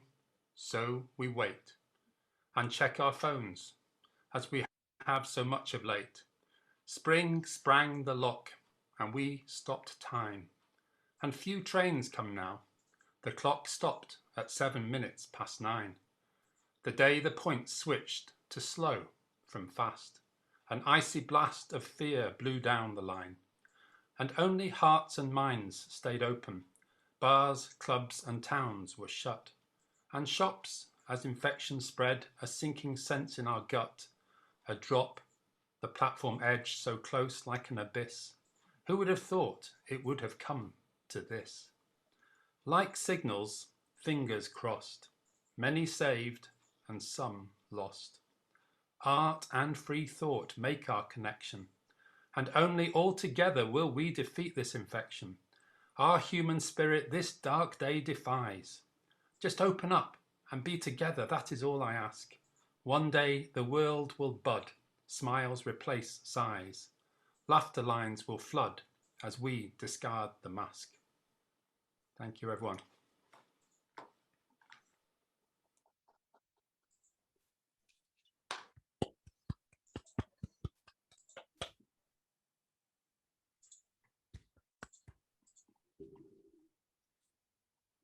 Can I just thank everybody for reading for me? I thought you were all wonderful. I didn't get time to write it all in the chat, sorry. Thank you, Amanda. For Dear Mr. Orwell, thank you very much for your interest in Simpatica Books, Inc. We have reviewed your submitted manuscript, The Animal Farm, and we have decided, regrettably, that it is not the right fit for our lineup. Although your novella is well written and has a few interesting ideas, we feel that it also has some serious issues and needs a lot of work. Our main problem with your manuscript is the characters, specifically that none of them is very likable. There isn't a single one a reader can root for. We feel strongly that main characters in fiction must always be likable and never have any flaws or do anything the reader might disagree with. Most of the pigs in Animals Farm are so nasty and power obsessed, and they do many cruel things to the other animals. They kill them, they lie to them and manipulate them, they betray them. How is a person supposed to relate to that kind of behavior? Nobody's like that in real life. And even the animals who are victims of the abuse, you don't feel much for them either, Mr. Orwells. They don't fight back or try to win the day. They just take all the oppression passively. That's so depressing. A reader needs to cheer somebody on to be a hero, but your book doesn't deliver that. Our other big issue with your manuscript is the story itself, that it's just so unbelievable and unrealistic. A group of farm animals drive the owner away and take over the farm? Don't you find that a little far-fetched, Mr. Wells? A little hard to imagine? Animals can get a little rambunctious now and then, but they could never take over a whole farm like that. Sometimes people forget to unmute, so I could see that in the story, but never taking over a whole farm like that. And even if they did, it's hard to believe they would run the farm so poorly. There's so much corruption among the pigs that the whole thing turns into a virtual dictatorship. I don't think that could happen even with human beings, let alone with animals. You're not giving the reader much credit. Our team at Simpatica Books, Inc. is confused about your goals for animal farms. It's too violent and intense for a children's book, and it's too dark and pessimistic for a fantasy. We can't imagine what kind of demographic you're aiming for, or why anyone would want to spend their free time with these characters. But I have some good news. Our focus group of beta readers has come up with some constructive suggestions that may help you improve your book. First, instead of all those mean pigs, why not have one really nice pig? And give the nice pig a friend or two. I think it's sad that you never gave the animals any good friendships, but I bet the reader would love to see one. Maybe the nice pig has a cute little spider friend who weaves nice messages about the pig in her web, and that sends the pig on some fun adventures. Don't you think that would make a good kid's book? I think so. And maybe the nice pig learns how to herd sheep, and he goes on to win a sheep herding competition. That would send an uplifting message about believing in yourself. Another issue, our beta readers don't like the catchphrase you gave to Boxer the horse. I will work harder? Nobody's ever going to quote that. We came up with a better catchphrase. A horse is a horse, of course, of course. See, now that's catchy and fun. That's what a reader wants. The point I'm trying to make, after the years pass and we're all rotting in the ground, the generations after us will remember only one thing about our literature. It's marketability. Please keep working hard at your writing, and maybe someday you'll get a lot better at it and write something worth publishing, Mr. Orson. Something with a fun plot and a likable hero. Like that nice Nancy Drew. Now she's a plucky little one. Why don't you give us a character like that? That would be swell. Sincerely, Simpatica Books, Inc. Books for people who don't want a challenge. So that was called Simpatica Books, Inc.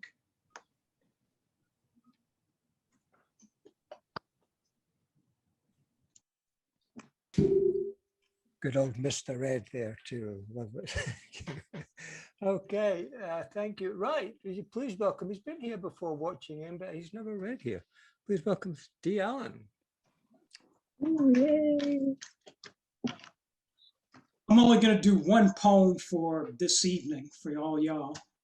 And to assist me in this endeavor, I'm going to use the share screen feature. Let me see if I can pull the piece up first. In the new anthology, The Poeming Pigeon, From Pandemic to Protest, this is called In 3 Stanzas, for Andrea Blackman and Rashad Rayford. Before I go into this, can any of y'all hear me okay? Press the reactions button for thumbs up or give me a thumbs up. Cool. In 3 stanzas. I too am America, but the exclusion from tomorrow, the dinner table admits privileged company still. And my color continues to be a strike against me, despite the claims of equality.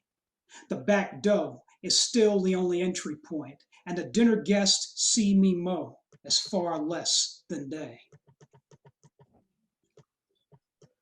Today, justice is holding an intense conversation with me about the crimes this country had committed in her midst. She ain't blind.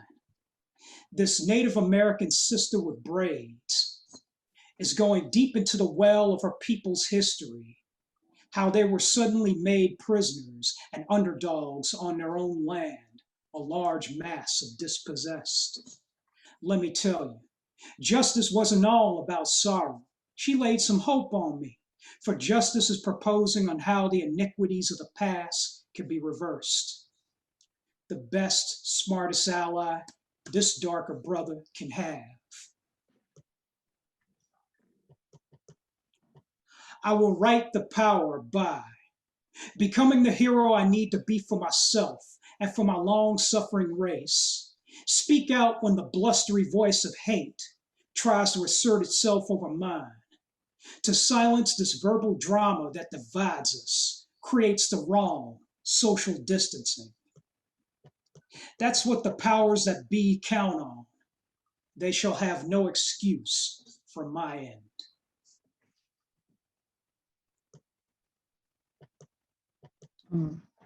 And that poem was called In Three Stanzas from the new anthology, The Poeming Pigeon, From Pandemic to Protest.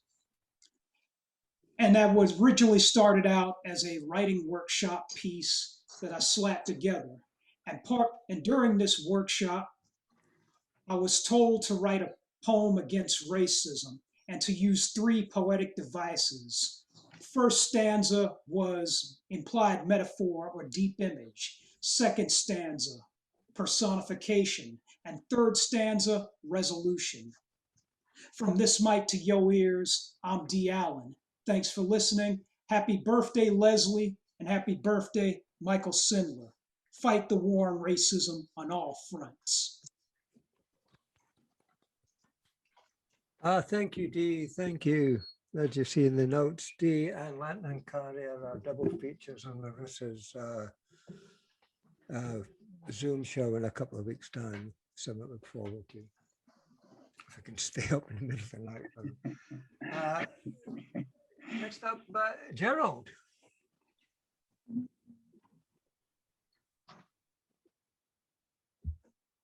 Hiya. I'm going to. Happy Yorkshire Day. Happy Yorkshire Day, says Fiona, who's from Yorkshire. On the running of hares. We're not setting any hares running. We have no intention to alarm. The public should be assured that our plans are not specific enough for their input at this time. For the moment, our aim is to establish a strategic case. We'll release the hares when we know you're safely in your beds, when they can burrow under house and hearth without disturbance, sap away the strength from your foundations. Then, with all the evidence amassed, we'll drop our bombshell. How you should have objected earlier, how you left it much too late. Your house may be in ruins, but the hares will have moved on. Another project calls. We don't want them knowing. And that's in honour of the planning system in the UK. On the running of hares. Verve Poetry wanted a poem about the countryside. So I got all Worthian and wrote this. It's called We Don't Have No Crack House Here. We don't have no crack house here or drunks on the corner. There ain't no shouting and swearing, no pulling punches in the pub car park. We don't have no litter here, no fly tipping, no parking in front of your neighbour and sounding off if you're angry. We don't have no uncontrolled teenagers or loneliness or money problems. None of that in these parts. Just a rack of picture postcards and an ice cream for the kiddies. No, we don't have no crack house here. That's why you leave your cities to visit. That's for all the people who think that nothing goes wrong in the countryside. And I'm going to finish. This is one that Finn originally inspired on Facebook. And it's kind of gone out of the news, but we shouldn't forget what's going on in some parts of the world. This is called If You Poke Me with a Stick. If you poke me with a stick, I will poke you back with a bayonet. If you pick up a bayonet, I will pick up a gun. And if you find a gun, I will source a rocket launcher. But even if you once get your hands on a rocket launcher, I will bring up my tanks and jet fighters, my helicopter gunships and laser-guided missiles. A mobile phone messaging service which says, in 1 hour this building will be destroyed, do not report it, no one should be inside. Because if you wound one of mine, I will kill one of yours. And if you kill one of mine, I will kill 10 of yours. But for now, I'm coming into your house and sipping tea and offering biscuits. I'm setting out on forms that are perfumed with bureaucracy, where you can go, what you can do, how much you can eat, whether you will receive medicine or water. I am admiring your olive groves, which will soon be my olive groves, your lemon trees, which will bear bitter fruit even when I prune them, even when my children sit in the branches and laugh instead of yours. I am strolling in your pretty garden where I will plant geraniums after you have left. I am explaining to the world how I'm only retaliating because you poked me with a stick and how I mean you no harm. I'm here to prove it. I have a whole court system to make it right. But please, we are both brothers and equals. I have brought biscuits. Won't you sit down and negotiate? Wow. Thank you. Powerful. Yeah, I Just love that one, powerful. Gerald. Heard it a few times. It's great. Thank you very much indeed. Thank you. Okay. Mountain Cariasa. Oh, I'm not concealed. Great. Gerald, wow. Man. Yeah. Da Vinci paints and Mona's face glimmers like an Egyptian empress. You smile and the moon and stars blush. Roses cascade petals at your feet of love. The moving finger writes and having writ moves on. Not so the poets, for they like their tongues to wander, their words like fingers lingering in curvaceous spaces and scorching flames. Her sighs melt in fire. Juices flow as we entwine, adding fuel to her tender frame, which dance like a flickering candle as we encounter in the sacred moment. Lanterns merge with our scent, taking us to Everest and beyond. What is love?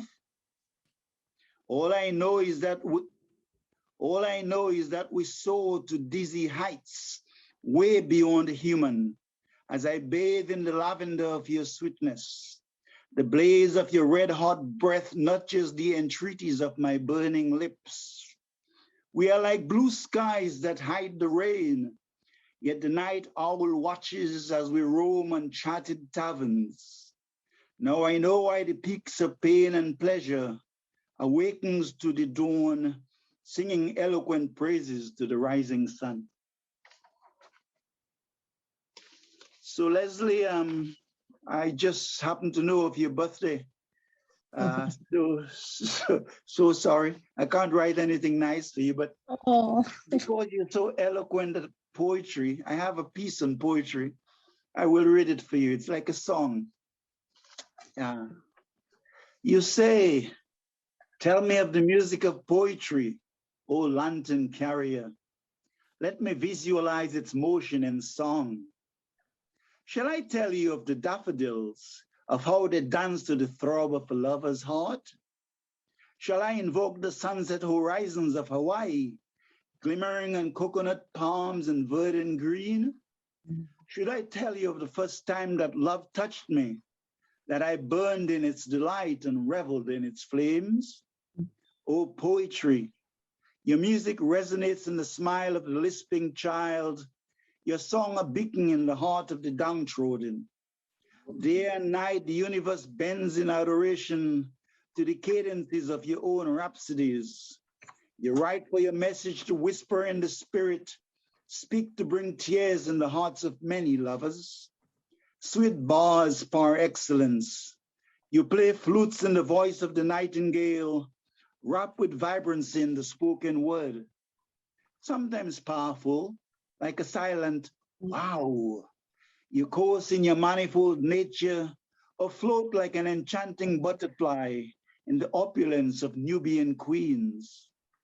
Lover of light supreme, you shine in the ethereal realms of heaven, yet veil yourself in the dark clouds of war. While Wordsworth praise your glory, you adorn the graffiti on painted walls and rise like seeds of hope in the hearts of the despairing. Arm in arm we swing like fragrant lavenders as glistening nights and twinkling stars reminds me of your beauty. A soft touch, a delicate kiss, fluttering hearts. Ah, so exquisite thy grandeur. Your rhythm sings, embraces splendor in my soul. I see you, adorned and laughing on marigolds, sunflowers in the valley swaying to your light winds, while the mountain crevices and molten rocks burn with a fiery passion that speaks of whispering serenades. Oh, poetry, my sugared notes of eloquence, you soar on dizzy heights in your supernal beauty, yet in the contour of her nakedness, I have found thy form. The immortal Keats enchant me with your graces.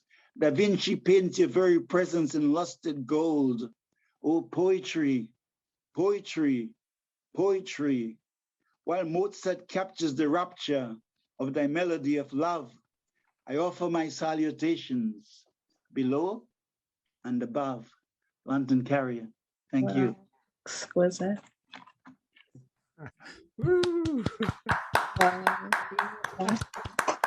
That was so fitting. That was so fitting. Oh, Fantastic. I can see Leslie blushing from here. Fantastic. Outstanding, Lantern. Outstanding. Beautiful. Got me all teared up there, my friend. Lantern. Whoa. Thank you, sir. Thank you. Don't worry, Leslie. I'll soon dry them. Thank you. Gary. Beautiful. Oh, me. Thank you. What a joyous place this is. Right. Oh, it is, isn't it? And we're going to, it's joyous. I'm actually really pleased to introduce, it's always great to hear new voices and new faces on Blot. I want to introduce, someone that I actually would say shared a stage with, but shared a floor with on Thursday night and a live poetry reading. Would you please welcome Chris Tate? Okay, thanks very much. How many minutes are you allowed? Yeah, about 5, Chris. Fine, thank you. Okay, Trows at Brocket Borders. Sky summon about the water, ram scarves are not at tiders. The shore is like show glider, tying dials together. There is corn so mulled pudder, o'er the scabbed rock shooters. Rummelt stones are gathered, and lambs roar for their midders. Prince sheep come to be faders, brocks wreckit by rock ladders, lassos spun by the speeders, coins roll trow the heider. For a dowry to a doubter, sign peppers fey a ogre, across waddles o' water, sprinkle in we sleekit otters. So they gie the spiked quarter, full of slaves and martyrs, windows upo the horrors o' Trows at Brocket Borders. Gills are dialect raps. A kettle boiled gill force pours sea o'er the dock, we bond spit fair main course o'er glasses level rocks. Boats traverse the trails o' shoals up on layers o' maps. Isles are tins, cups and bowls, gills are dialect raps. Waves ladder stone to sop, nets are spun like webs. A coral kaleidoscope, strobes flood like the ebb. Sea shanty sop laments. The butcher and the baker were a' emigrants, joined by a candlestick maker to follow the merchants. Winds were as sharp as razors that made sailing a stunt. To start a brand new chapter, a chain o' events. The sea was polished silver and the tide flow was a squint, steered by a giant's finger, skull and bones hung so gaunt. They crossed o'er the borders where critters would growl and grunt, and came into danger, the bath was capsized by runts. The docks echoed wi' hammers, piers were merged at double joints, where the figureheads would clamber, the tin bath frothed up sea in pints. Sills played tag with lobsters, crabs hopscotched the boat's haunts. That was the Sea King's charter, maps in very ancient font. They leapfrogged the sailors, ships were dipped in sky for pent, floating puppet passengers, sea shanty sought laments. The tryst they left was blisters, they used the tin bath for a tent, and spread families as clusters, sharing groceries for rent. Watsness. The sunset is lick, a wife sighs, a flourish of fire and water, and Diamond stood the velvet skies as she pulls her robes about her. But doesna cover a breast o' pearl for its illuminating glow, our patchwork so dickless emerald, and pit hills dusty like cocoa. Quar girsklings tay a glacial gem, the button binds building blocks, each yard and park is neatly hemmed by golden trees spread at the rocks, and shepherds wander with their crooks across the paths worn by sheep's hooves, then gather silver for the flock, harmonic bleating fills the grove. Fairy tale hags. Once upon a time there was 3 little pigs, bleak nursery rhymes with fairy tale hags. All the vermin were handled as bait, folk were like gremlins emerged frae a grate. Critters gie sermons, feather steered nest, Adam and Eve's garden was repossessed, beast legislation wasna obeyed, so they took action, humans had strayed. War rejection o' the world's goods was clad by commission for the last tree's wood. They begged for a pardon in tins of sardines, but the bird wardens wouldna bargain. Cities were comas, the world's humdrum pulse, cast in dilemma, stung wi' a curse. Search for sanctuary, shelters no quar, hobbling economies and banter was prayers. Bartered tomatoes and fruit machine flots, money dominoes and retired pound knots. Folk were questioned with ventriloquists, they had a confession for middernator's trust. And a Viking's dream. Row, row, row your boat gently down the stream. Our tae Shetland's moat in a Viking's dream. Stones skim past childhood, through a star sequence, clearances did intrude, sheep were a sad audience. Miles o' green thickets, sown for Norse gods' tools, Aquarius's bucket, Excalibur in rock pools. Villages like horseshoes, hills with crowns of thorns, amulets are clues and birds respond to horns. At the Last Supper, winds did huff and puff, with the laird scuppers, the fox Celtic cuffs. A ship like a feather, o'er a rinsed dram, folk on a short teder, lond fae a ram. Thank you.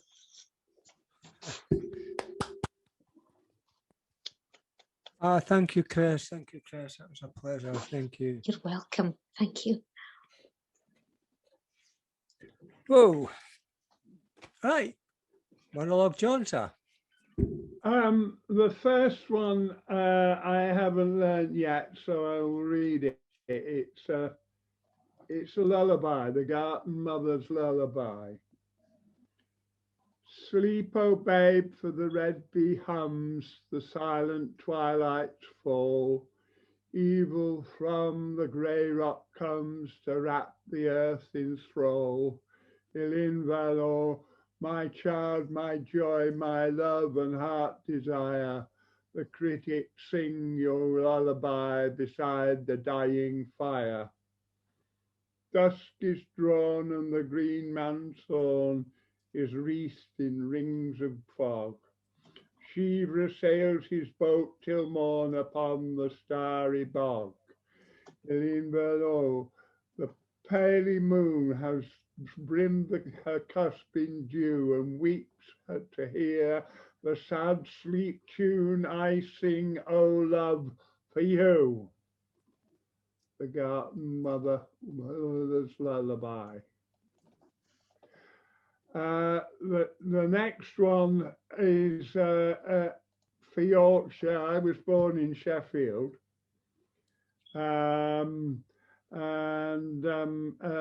This one is it's in my last CD, in fact, A Taste of William Beaumont. At the time when it was written, the prevalence of pianos in people's houses would have been considerably higher than it is now. Anna pounded her piano in a right determined manner.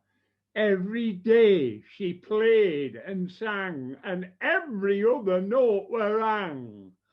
Morn and night she made a din with her dratted practising, with every bit of heavy pedal, until she won her silver medal. Now with her silver medal gained, we thought her had been attained, until they told us very vexed, she's going after golden next. We thought at first to hear her shout, that last was having teeth pulled out. But Anna Gladdle did her stuff and won gold medal, sure enough. Now every night we hear a yowl in practising for the great Rose Bowl. Still, what about a special medal for folk next door to Anna Gladdle?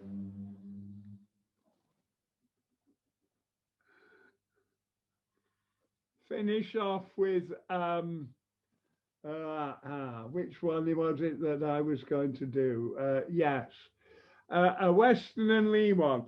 This was written by a Cockney and a Yorkshireman.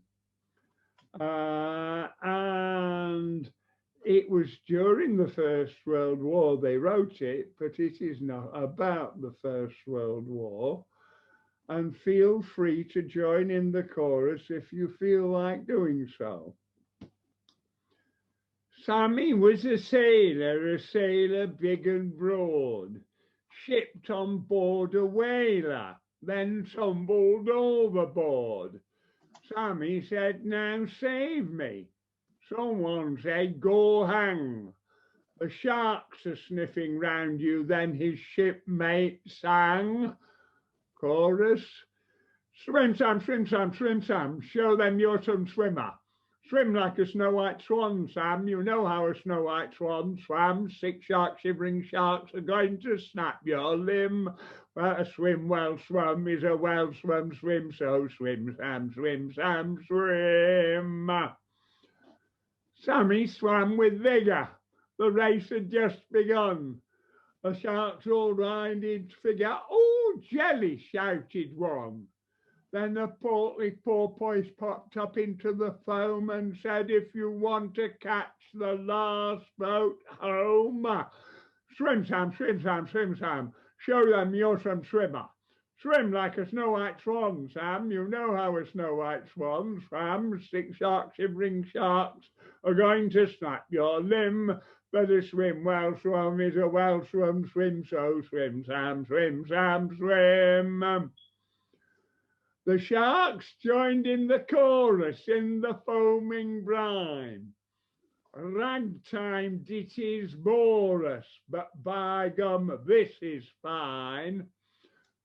They struggled with their S's until they got lockjaw, and Sammy left them singing as he climbed on board.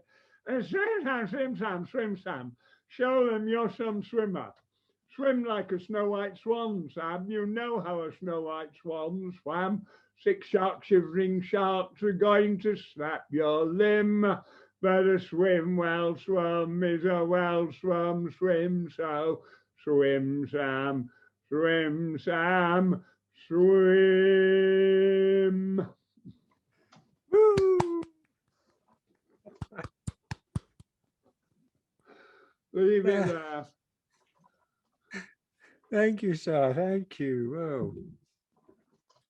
What a great birthday party this is, isn't it? Bloody brilliant. I love this. Yeah, thank you. All right. Okay, we've got one of my, well, we could say near neighbours, Kelly. Good evening, everyone. Good evening, Kelly. How is everybody doing? Everybody's looking beautiful tonight. First wee one that I'm going to do is actually inspired by all you beautiful people. Like, I absolutely love coming on here and hearing all your work, genuinely. So the first one tonight is a wee haiku, and it's called Like a Blot from the Blue. Squares of wise poets, a digital honeycomb of those who impart.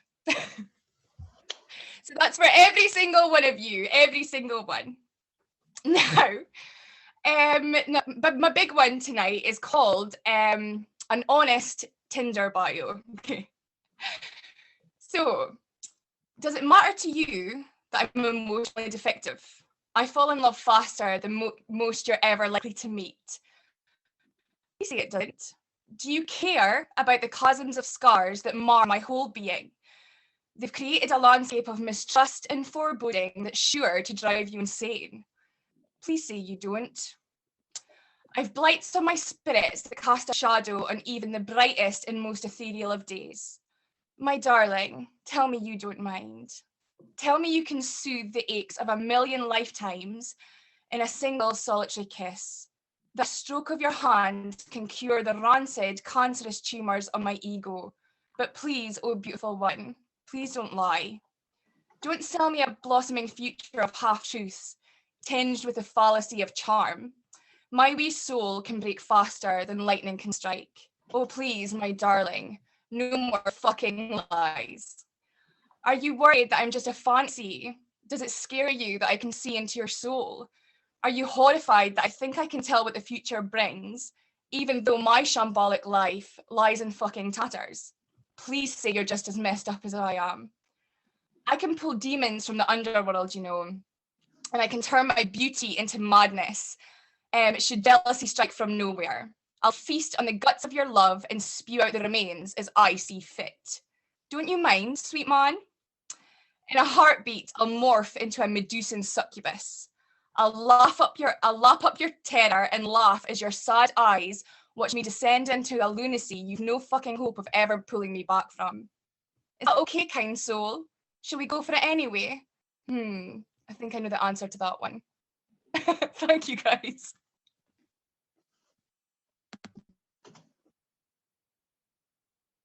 I'll get a pinch that tagline, Kelly, and put it in the post as a digital honeycomb. Yes, thank you very much. You are more than welcome to it, Finn, definitely. That'll be in the next poster. Right, where are we going now? Okay. Can't get more succinct than that, Kelly. Can't get more succinct than that. Okay, would you please welcome another first-time blotter? We're not done with the new voices yet. Will you please welcome, she's there, Therese Rose Jetson. Hi. Healing my inner child. How do I know that my inner child is in control? I read somewhere, picture how a child would drive a car, given the wheel, and the carnage that would ensue. Mom came to visit recently, and we still have some things to iron out. As my OBGYN said to me, I have some mommy issues. Why is this so hard to solve? The power dynamic has always been slanted in her favor. Even now that I'm approaching my 60th birthday, she still cuts me off in conversation, thinking she knows how the story will end. Never mind if she has the details wrong. It never was all in the details, as they pertain to me. Self-centered as she became in her later years, her sense of entitlement strong. After all, she is in her 80s, so shouldn't I still show some respect? I have to bite my tongue harder now, to the point of blood. I did open up to her a bit about this, summoned the courage to say that having a conversation with her is so difficult that it makes me not want to talk to her at all. She seemed to soften at this news, despite her eyes looking like she was crying the entire time she was here. She said she didn't want the same for me that she modeled for me growing up. Her being on her third marriage and me also, a product of divorce. Her mother married 3 times as well, and so this generational curse has not yet been broken. My sister was married 2 times and refuses to make that third time the charm. We, and specifically me, has not healed the part that needs to make this right. Due to inability, but not for not wanting. Perhaps her visit was another attempt at helping me with this. She cries for many reasons these days, but I also know she sees herself in me. And perhaps that's what breaks her heart most of all. End poem.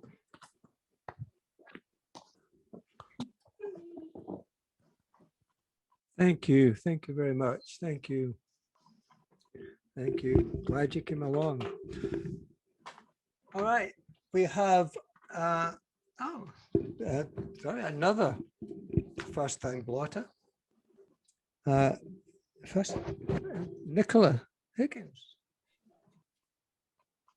Hello, it's my first time using Zoom, so please do tell me if you can hear me. Yeah, here you're fine. Yeah. Thank you. I managed to go through the whole lockdown without ever downloading it, and tonight's the first time. So, firstly, I wanted to just share with you my poem called Find Me. Find me like a lost child. Find me when my mind is running wild. Find me like Red Riding Hood. Find me when I'm lost deep in the wood. Find me when the wolves are near. Find me when my head is filled with fear. Find me like treasure buried deep underground. Find me like treasure longing to be found. Find me locked away in the trunk of my mind. Find me when the darkness has left me blind. Find me on a cliff edge looking down at the shore. Find me when I can't take any more. Find me when life is too much trial and chore. Find me and remind me it's me you adore. Find me and remind me of my value and worth. Wipe away tears, brush off the dirt. Find me and pull me from the bowels of the earth. Find me and remind me of the beauty of life. Shoot down my demons, eliminate my strife. Unclench my hand, make me drop the knife. Remind me that peace isn't worth that price. Find me and remind me of all that I am. Find me and tell me that you don't give a damn about the lies in my head or the doors that I slam, because you can see through all my anxieties, scams, and remind me that you love me for all that I am.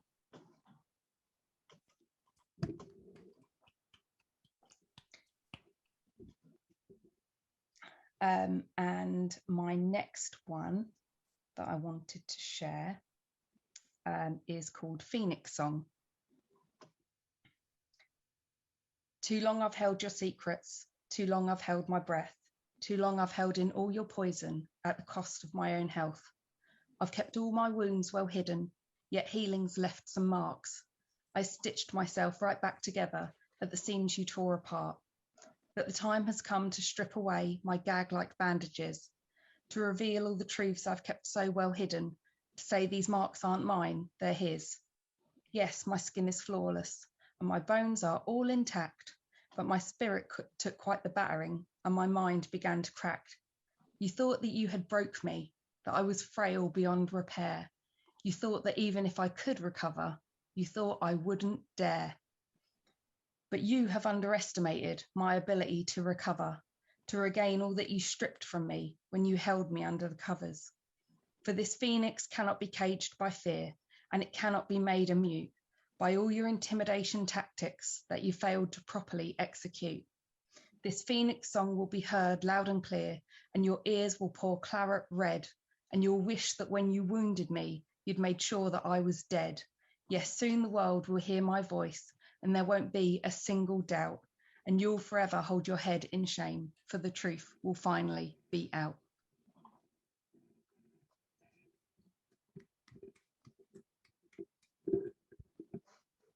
And if I've just got time to read one more, this is one that I wrote for my granddad, who was also a poem. Rest in peace. And this one is called Afternoon Visits, and it's a bit more upbeat and a bit more cheery. Hello, my little darlings. Shh, now, Grandad's taking a nap, but when he wakes, there's sure to be a seat upon his lap. Hello, we shout as we bundle in without a second thought. Startled, he wakes and glances round. A calm hello is his retort. Glasses on, he sees us, smiles, begins to make a fuss. He asks, "Where have you been and how was school?" as he catches the scores of the darts and the pool. Nan brings in sweets and fizzy pop, from ear to ear we grin, as from the ledge he reaches for his old tobacco tin. Like a craftsman, he rolls a fag, smoke fills the room as he takes a drag. We watch his gentle fingertips produce that cigarette work of art. Sitting in his armchair, full suit on, he always looked so smart. He rummages through the pockets of his trousers and suit jacket, as noisily we slurp our drinks and rustle our sweet packets. Soon enough, the time has come for one of us to sit upon his knee. He hands out lots of shiny coins, one for you and you and you and me. To kiss his cheek and say goodbye, we queue up by the fire. "Will I see you again soon?" Grandad is always sure to inquire. Yes is our reply as we bundle out the door. Huge smiles on faces, both his and ours. Now he can finally hear the scores.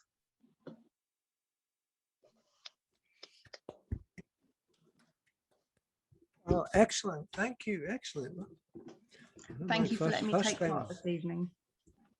First humor as well. That's incredible. What a debut. Thank you, Gary, for bringing it to our attention. Thank you.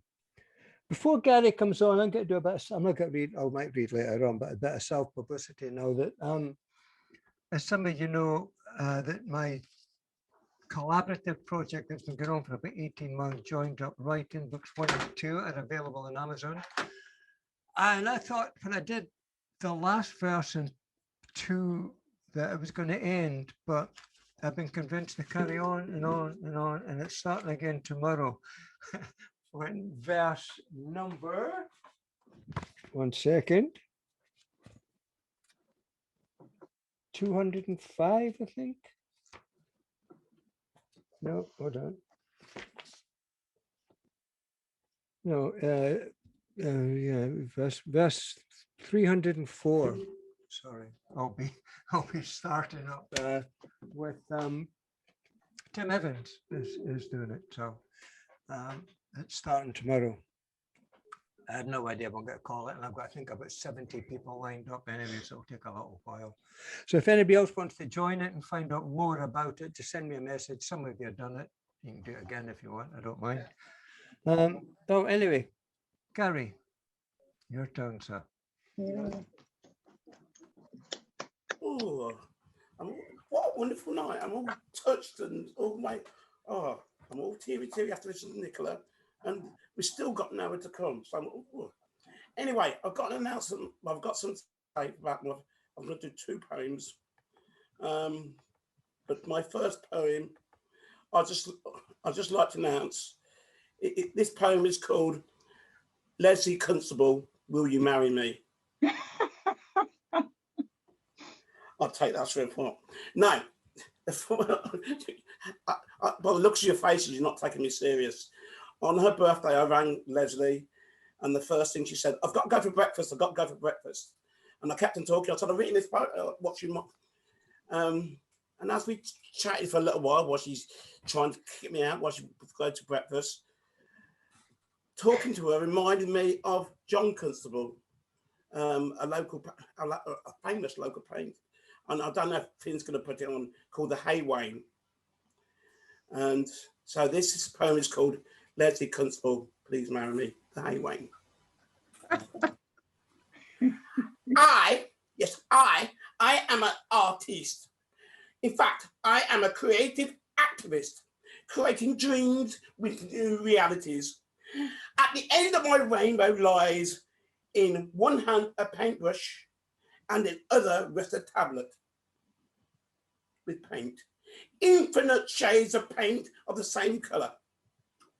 It's just paint in the cycle of love and hate.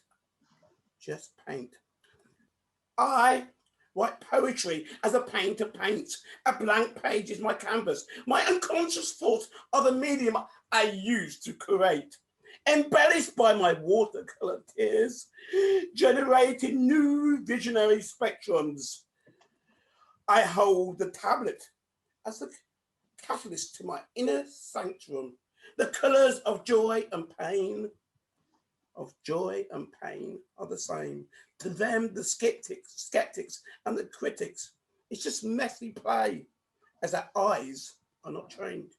To you, Leslie, in my heart, the landscape creation is a haywain. To me, my brushstroke stanzas are my personal expression. My written verses are invested with intensity and affection. I paint my own places and spaces with authorization, smeared with instant gratification. In a gallery of tints and shades and blushes, my portrait with religious enlightenment. Before the light fades on my easel, I will change my location, as my colourful prose are more than any emotion. A texture of a melting paint pot, big enough to paint the world and what it's got. At the end of my rainbow lies a quill on top of parchment, the haywain. Leslie Constable, just say yes. And as for my second one,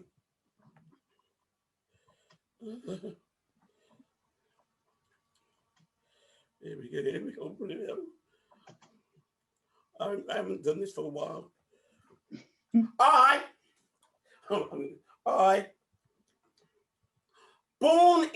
Born to the sound of tractors and who the fuck are you? Niggers go home.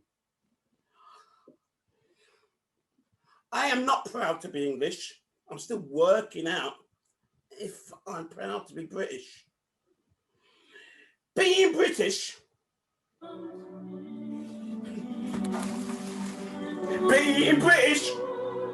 is not having cream scones and tea.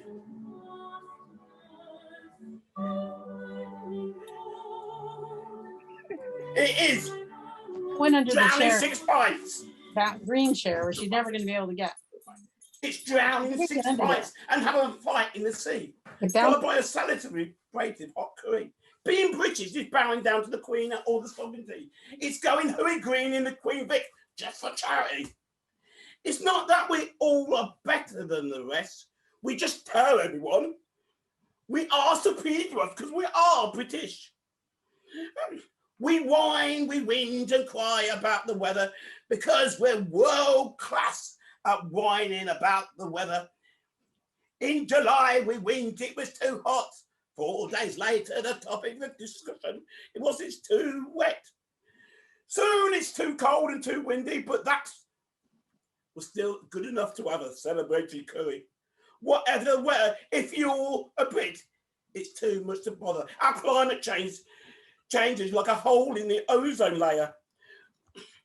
We invented sports like football, rugby and cricket because we are British. We only invent sports because it's obligatory and polite to be shit at it. Our world record breaker athletes are doctors like Roger Bannister. Our professors write theses on Celebrity Big Brother, not forgetting Sir Francis Drake, the greatest ball player ever. And how can we not talk about our greatest statesman ever? We celebrate him as a canine boxer. It's good old Winston, the old slave driver. Great Britons have great names, like Nigel and Gary. Like Isambard Kingdom Brunel and Isaac Newtish.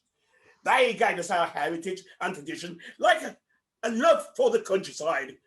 You know, we should just drive around the M25, fox hunting, badger battering, and pill popping, and ask them where I go, wicked! Being British, but really British. It's still going on the M25, but really British is driving like a mini, like Michael Caine. Not many people saying, you was only meant to blow the bloody doors off. Being British is just going to the seaside with a handkerchief on your head. Being British is being proud of the NHS as we queue for a bed. William Shakespeare Robin Hood will tell you, we won't pay our doctors and nurses. we're better off dead. Being British, exactly, we like our culture and our rituals. Pomp and ceremony like trooping the colour, the grand national boat race. We all want to be a gambler. Just a minute, remember kids, stop it when the fun stops. No, stop after you've sold the children when you've got nothing left to eat. Being British is not being English. It's being a bloody foreigner. Who else will wash your cars on the motorway for a fiver? Who else will look after your folks in the care home when you've got dementia? Who else will do your acrylic nails when you want them cheap and trimmer? I say, get up and stand and chat and put your chest out. This is our time. God save the Queen, especially those who arrived in a dinghy boat from Dover. This is what it really means to be British. Take part in the race, hoping to be in, but expecting to be in last place. Yes, this is real Britain we're proud of. To go all the way to the tiebreak and then brick it, and they get an MBE. We are the world's biggest opposites, hidden inside a hostile of cynics. The glass in our crystal balls is overcast, but maybe times are changing. Maybe British now means not whining, but winning. No, to penalties. No, being British is putting on my Southcote waistcoat. Come on, England, and celebrate. Come in second. We'll have a parade. Stop the climate change and everything else. We're still going to have the parade. Tick and take. We'll throw a Noble House party. Please explain to those not from England that anyone can visit. With guests from far and wide, bringing any number of dishes. Rice and peas and rice and peas and rice and peas, chicken and rice and peas and mushy peas with gravy. Because people from Yorkshire love gravy. Bit of ad-lib there about that kind. And we stand, as we stand awkwardly against the wall, we bump and grind with Meghan, but now she's buggered off with Harry and all. What happened, Queenie? The great new button, the new orders is widening, where Philip Green can't zip up his pants and start recycling his sperm. A new world is coming where we are part together, where we don't moan about one, a connection. Yes, a real connection. Don't moan, won't mind, like we fart respectfully for the benefit of the deaf. That's what's being British. Where the meerkats are extinct and traffic wardens are stuck behind the barbed wire border, where the oversexed, overpaid footballers paid for kids' dinners. What? Well, just the black ones. You're not too, Mason. All the world. Let's raise a glass. I pledge of you. Long live Boadicea. Not Boadicea? I don't want to see it. We've changed the words to Boudica. What are we, the dreams? We are what dreams are made of. Come to the motherland, where the blood of slaves is in a pot of Earl Grey. Brexit is not really oven ready. Now we have closed the doors. The sands of time are lost on Dover's cold shore. Stand with me. This is your moment to show your patriocy. Please sing. There'll be Banks's graffiti on the white cliffs of Dover. The U-turn sign. Now the Euro is over. No custom union, no pigs in blanket, because Pretty Patel has closed all the borders. There'll be Banksy graffiti on the white cliffs of Dover. No more French fishing in migrant waters. How we will live, how we remember if we smog got dimension. Yay! For this, our land to reclaim where no one is safe, we'll fight them in Primark and on the mid-beaches with mocktails and really strong Zambucas. For this is the land of hopeless stories and anti-migrant stories. And with large and nine dories, where does the crap go? It's toilet paper, it's rationing. Whoa, Panya, now correction's really gone. Please, Boudica. The new world is riding. Brexit's finally come. Windrush is resurrecting as haggis replaced with curry as a national dish. The great British Britain's got no talent. Brexit's finally come to diamond ring of the Eurozone and it's blocking bread and jibbing and spam.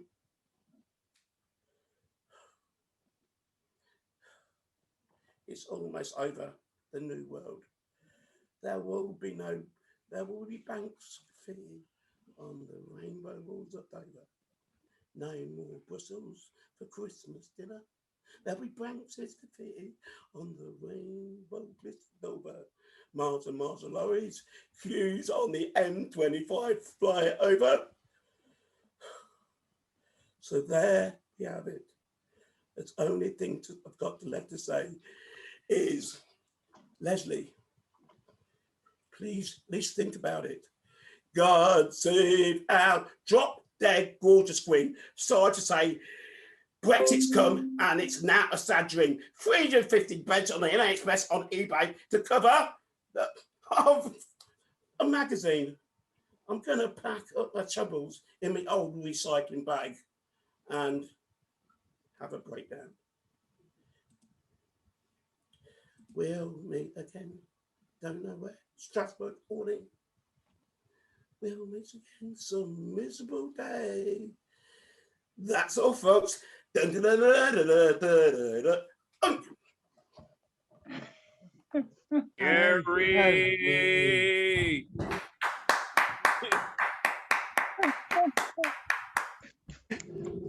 Oh, Gary, sir, you are a star. You're an absolute star. Thank you. Over the bloody top, man. Great. Oh, really? Henry, I think we're related. I honestly think me and Henry and I are related. On the screen, I'm next to Henry, so I feel pretty cool. I've got my bodyguard D, which is like fine. I'm next to Leslie. How about that? And my big New Yorker man is Noah's coming on. Kelly, looking pretty cool, but you need to move seat up closer. Okay, over to you. Fine. Thank you. Cheers, we're funny. Thank you, Gary. Thank you. And speaking of New York, we're going over to America now for the next three, starting with Noah. Hi all. So hope everybody's doing all right. Oh man, I can't top that. First of all, I'm not proposing to anybody who's sitting in a Zoom box right now, and brilliant. So I wanted to talk about two things I've got happening before I read some poetry. So the first is I have a thing called the Sun Poem, which some of you know. And that's something I did over this past weekend. It's something I've been doing since 2019. And what that is over at the New York City Poetry Festival, I set up a booth along with another fellow artist of mine, Mia Hansford, and we set this up. We're called the Sun Poem, and we allow different festival goers to kind of just come in and write poetry or do art about the sun, and then we turn it into an art sculpture. This year, I wanted to also open it up internationally, so a couple of folks here now were a part of that. So Kelly has a piece up, Finn had a piece up, Rick had a piece up. And what I've been doing is slowly posting these. So this year we did them as flags, kind of inspired by Tibetan prayer flags, and we built a sunboat out of it. So right now up on our Instagram, do go check it out because you can see all the different pieces from all the folks who came by our table. It was a mixture of established poets, children, just everybody. So go check it out. You can see every day I'm kind of posting a couple of new flags. So Kelly's up on there right now, and Finn and Rick will be up there soon. So go to our Instagram, which is the Sun Poem. I'll put that in the chat. The other thing is I have coming up a reading series soon. I think we'll be doing August 12th we're looking at. It's going to be very different than anything anyone's done before. It's a good friend of mine who I used to run an old series with. He's kind of brilliant and created an artist gallery in virtual reality. So we're going to be doing poetry readings in there. I'm doing a couple of technical tests this week on it, and then I'll be launching that, and folks will hear about that. So if you ever daydreamed about, like, I don't know, being an avatar of like a dragon or a burrito or something and reading poetry or doing music, this is your moment. So that should hopefully be August 20th, assuming we can get everything to work. So that being said, I don't like talking too much during these. I want to actually get to my poetry. So this is, I don't know why I'm holding this. So I've got a new piece that I wrote just a couple of hours ago. It's very new, and I don't know, I haven't decided yet if I'm done with it. So excuse me while I read this off my computer screen. So if anybody feels like I'm looking intensely at you, it's just me trying to see my screen. Has no title yet. Gritted teeth and I watch a world dance off the edge. Don't you see what I believe? Freeze time and frame social media onto microfiche. Thoughts saved for ages. People bouncing beliefs off of echo chamber, and now the world has a cough. Can't fucking breathe. Is that what you want? Beliefs and lives sold for advertising rights? Fuck who dies. And we could build statues to your ego, standing proud, screaming your infection into a microphone. Close my eyes. Unclear moments. Unfocused. Can't get my thoughts together. Fatigue rots my core and memories fall to the side, slipping through. Can't hold on. Why am I in the room? What was I doing? What did you say to me? I think it was important. My world is blurred around the edges. On 9/11, I'd forgotten my glasses and watched the towers fall, thinking the world had lost its focus.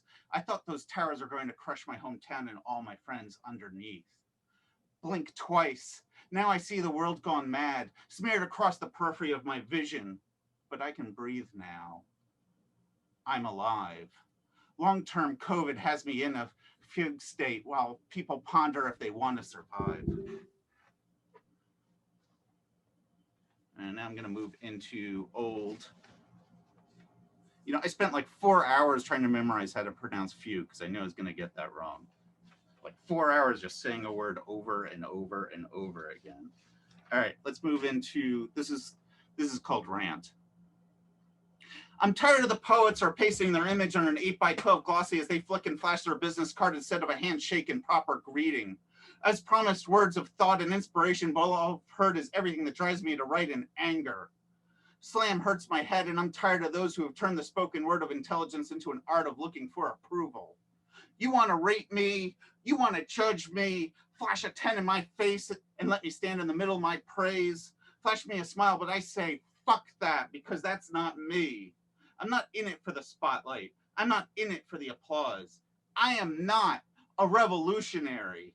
I am a man speaking my mind amongst a million, hoping that the scatter brings something home and I learn something from you. If that makes me different, then I'll weep for you. Don't you know that the hippie generation failed? I hope you enjoyed the coke and the lewds in your blowout bash, because I'd like to thank you for the world we've inherited. But my generation is to blame as well. I've been told we're called Generation X, but I'd call us Generation S. And S is for the sheep I see as we melt our brains on the 5.1 Dolby sounds that create the entertainment centers that I would call our minds. Fuck you. I'll stand on my soapbox until my feet give out before me if that's what I have to do to get your attention. I'll preach to an empty room if I must. Perhaps the mice hiding in the cracks in the dark understand better than we do. I am not a revolutionary. I am not a revolutionary. I am not a revolutionary. I will proclaim myself as nothing. I am me, and I wish you'd be you. Now hear my cry. Wake up! All right. And then, no. I'm gonna finish this really like short. This is because I want to just do angry pieces today. It's kind of well, I don't know if I'd call it a nice day, but it's nice-ish, and I can think of nice days. I wanted to read this like a few months ago, but every time I'd go on like Facebook or something, and somebody be at one of these readings would go, "I'm under 5 feet of snow," so I didn't read this. This is a neighborhood I used to live in, way down in South Brooklyn for like a decade. It was just north of Coney Island, called Bensonhurst. This is called Bensonhurst in spring. Discarded tire sitting on the cracked pavement in springtime summer breeze that breathes through my open window. Rusted fire escapes the scattered bric-a-brac as that rhythm's beat flows and shakes my living room in the proper Sunday groove. Sunshine, sunny days, old times, new days. Brooklyn's heart, Brooklyn's gold. Time is lost, time is past, time is now. Idle thoughts does not matter in my swagger on this sunny day. Right. Thank you all.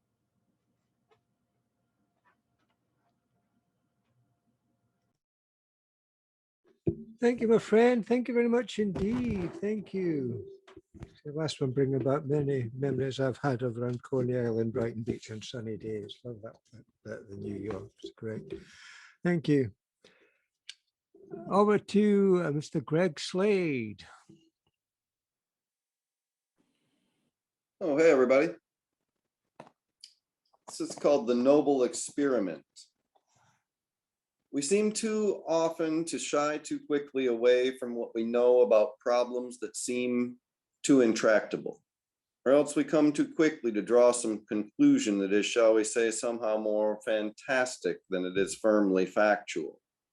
This breeds alternately the illusion of control by surrender and the delusion of power by some battle for Pyrrhic victory, devouring the spoils by our divine decree.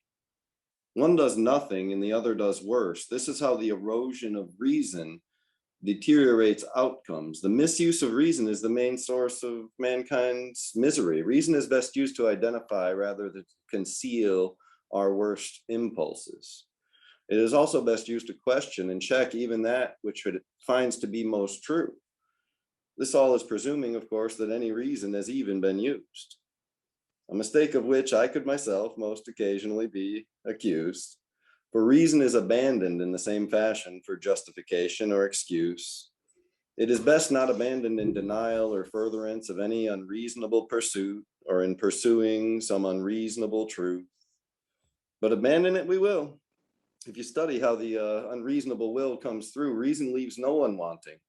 No truly reasonable thing could ever reasonably be considered untrue. Reason being true cannot then be truly confused. Reason does not gift us with profit, nor does it take what we see lost when we lose. It is the way we use our reason that predicts what for us eventually comes to be true. This is why I've spoken about how reason is best to be used. Quite simply, it is for the truth to be seen, not for the truth to be secretly or mistakenly abused. Our reason is the key to directing our will, a power which is best when most graciously used, leading to actions that change the world in our way to bring something better into the view. Those who see not the virtues of reason have no reason to think what they do. Those who do not see the nature of faith and reason are like speaking Greek among the Jews. Like then the future will translate us into one another and our words will show to have only seemed to have been at odds. Our many languages will be seen to be representing some kind of similar truth. This is the way a more reasonable mind would catalog all the things history has seen us do, knowing it can't really be the way it is, not the way it seems, all of us with our own version of the truth, for the very ends of reason must be to see something that must always be true. Who wouldn't say, doesn't that sound nice? But how could universal truth ever truly come through? How could we ever come to see things the same? Have you seen some of the things I've seen some of us do? Indeed, I have done myself some things too.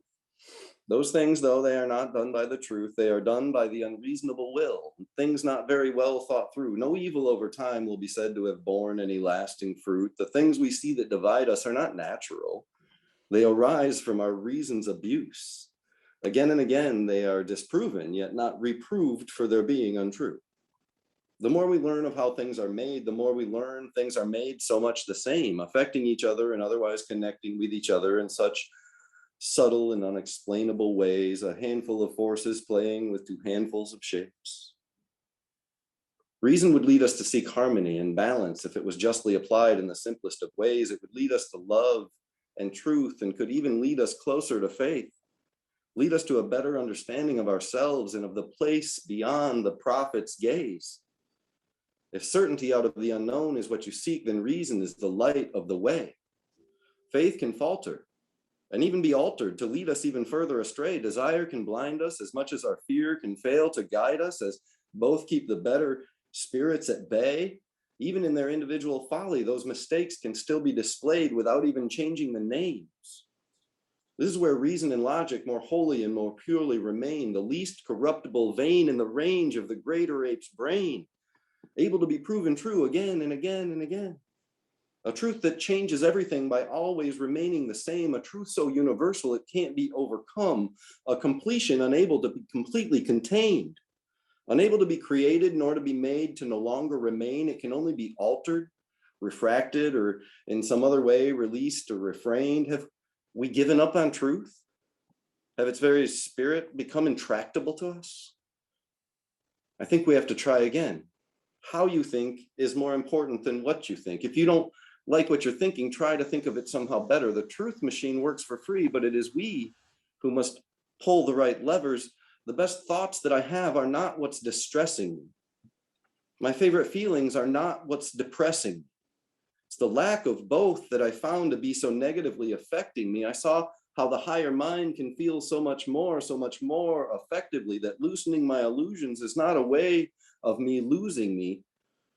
The truth is, my illusions are not, in fact, protecting me. The better I project the truth, the better I'm, in fact, projecting me, leaving the negativity and weakness less affecting me. The more that I prove true, the less delusion there is left in me.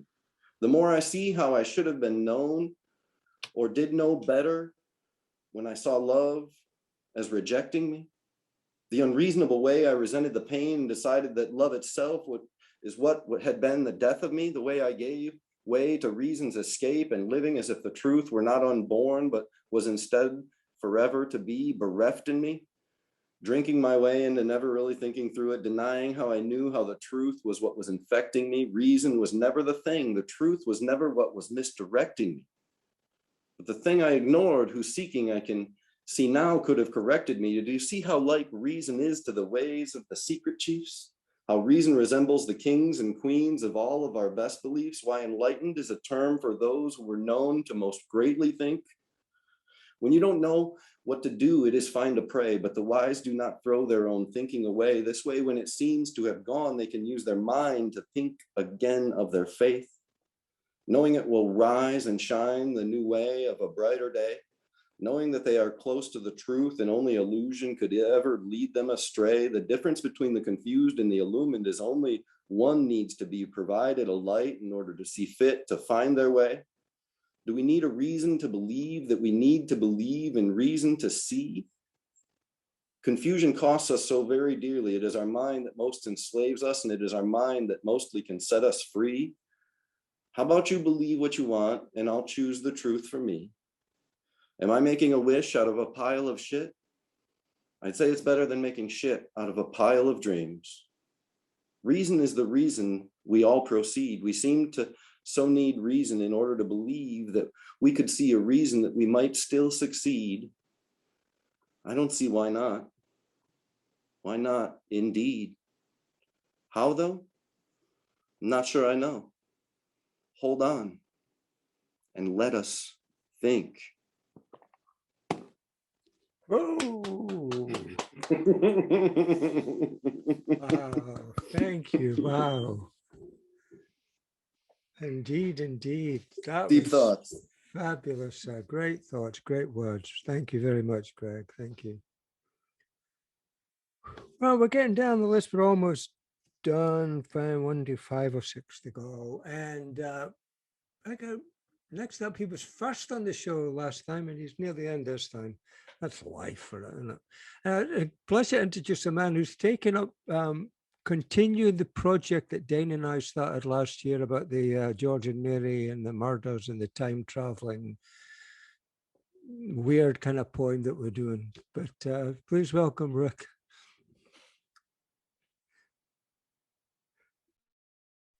Thank you so much.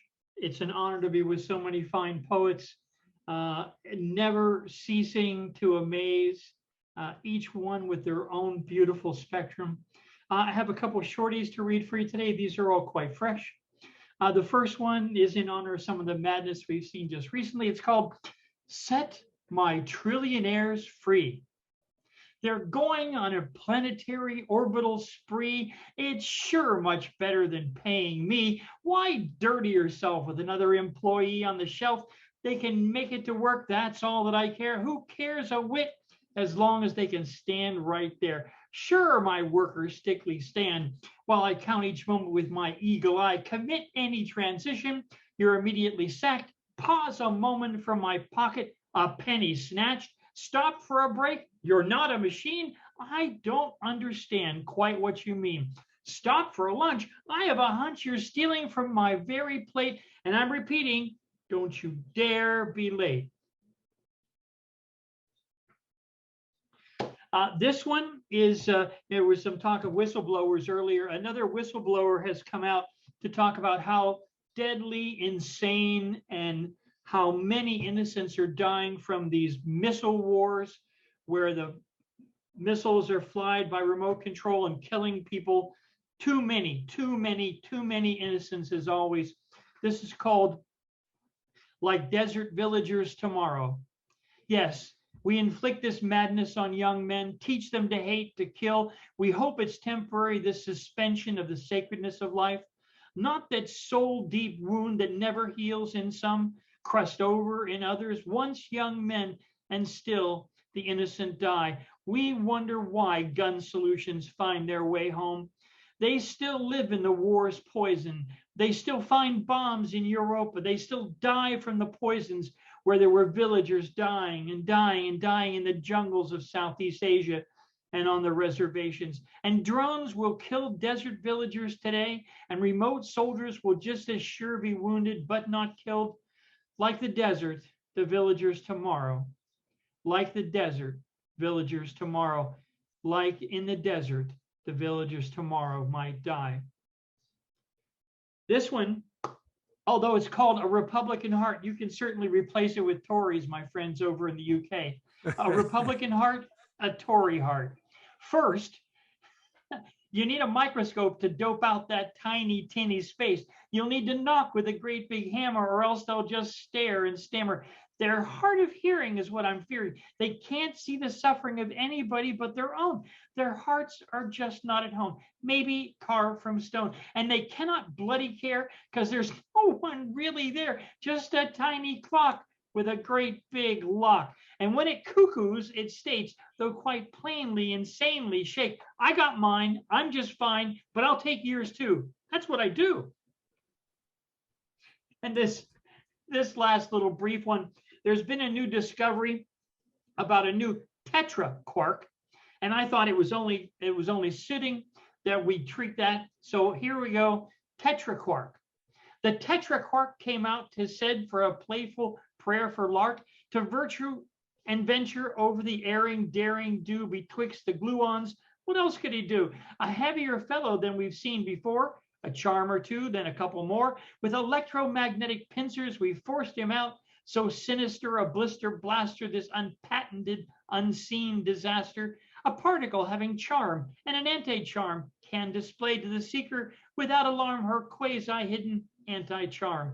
And it's damn near four-fired, furry, funny harm. This unique, quixotic, exotic hadron had, it seems, come out without his hat on. A particle for these 4 or 5e hadrons slept over the clover without his pants on. But this extreme exotic hadron worried that they'd somehow mistaken this particular elliptical orbital glory, and that's a story. Too charmed, and then for friends, up and down quark, and that's the end. And when you add a charmed quark and park an anti-charmed quark apart, it's really quite a stranger place to start. When a tetra quark comes home from the farm, we might as well present its fatal, fatalistic charm, open charm with no observable, deterrable harm. Decay is near forbidden, scientists say, unbidden. It may just stick around till the end of days. And that, my friends, is my little poetic offerings for you all. Thank you all so very much. A pleasure. Thank you, sir. Always a pleasure. Always a pleasure. Thank you. Okay, I'm actually going to read one. I forgot I haven't read one tonight, and I usually read one at the end, but I want to finish tonight with Clive, who's going to be the final one. Promise something different from this. So, but I'm going to do this one. I've read it here, and it's for people. Sometimes you feel things are too much for you, and things. It's called Not Drowning. I am significant, screamed the speck of dust to anyone who would listen. It shouted by the river, yelled out by the sea, high in the mountains. Even the echo refused to respond. I have nothing, no thing. One thought goes a long way, stretching towards infinity, it seems. like a restless, borderless, endless dream, an echo that continues, barely audible into. I have nothing. My mind is a blank, a redundant bank, and cashless, hopeless, less than zero, worth less than less, an empty safe, a place of non-existence, except these words. And with these words, there is proof that I am significant, even though you and your high and mighty supposed haughtiness don't listen. And if you don't listen, if you won't listen, then these words aren't meant for you. I will continue to swim against the tide if I have to. I am significant, screamed the speck of dust, swimming in a sea of equality. Thank you. Just a little one. All right, move on now to, he stayed with us and he read Amanda's bit. So Mike Booth, you can read now. Blimey, this is a marathon appropriately for the Olympics, isn't it? I feel bad reading a second one, so I'm only going to read one, and I'm going to give you a quick vote. Do you want one about life with a capital L? There's a lot of profound poems being read here. Or do you want one about lockdown with a capital L, which is a silly, daft one about flirting on Zoom? So hands up for the life with a capital L one. 2. Hands up for the silly lockdown one.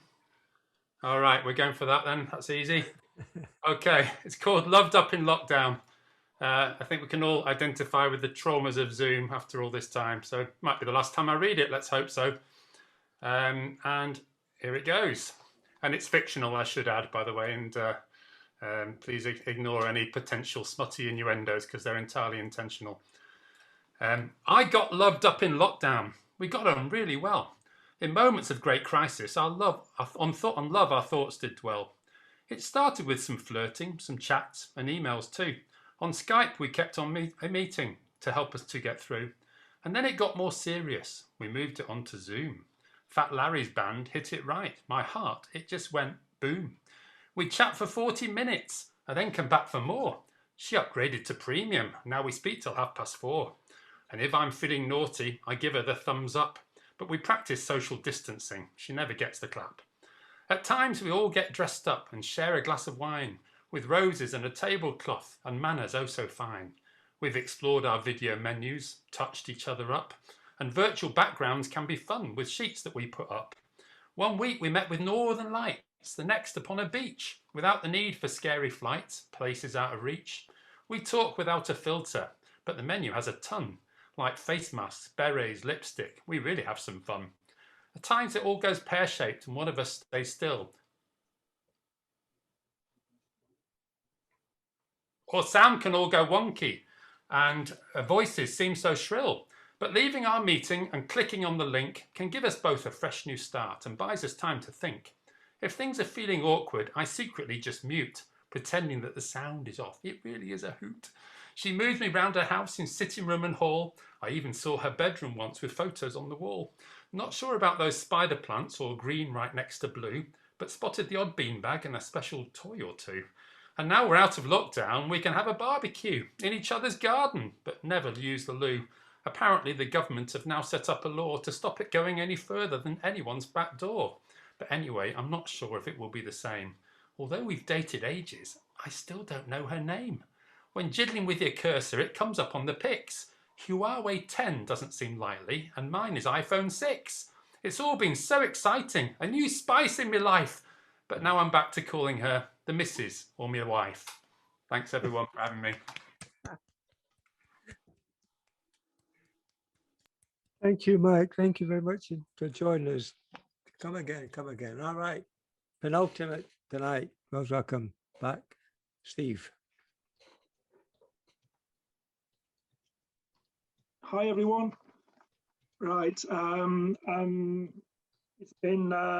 It's been an interesting year so far for the royal family. Obviously, we had Prince Philip passing away at their tragically young age, and a short while prior to that, we had the celebrated Meghan and Harry interview with Oprah Winfrey. as a result of which, quite a few folk on social media suggested that the royal family might like to settle their differences by appearing on the Jeremy Kyle show, which, if any of our American friends are not familiar with Jeremy Kyle, it's the kind of same thing as Jerry Springer, I understand, a trash television. And so I put together a piece which kind of envisioned the royal family trying to sort out their differences on this this tawdry chat show, and it's called Televisual Feast. 2 years have gone by since Jeremy Kyle last darkened our screens with his programmes so vile. He was pulling legs off spiders in his palatial home when his agent excitedly got on the phone. You wouldn't believe the public demand to see Big Betty Windsor and the rest of the gang. So I've been on the blower to ITV, who've offered to cough up an astronomical fee if you'll come out of retirement for just one show.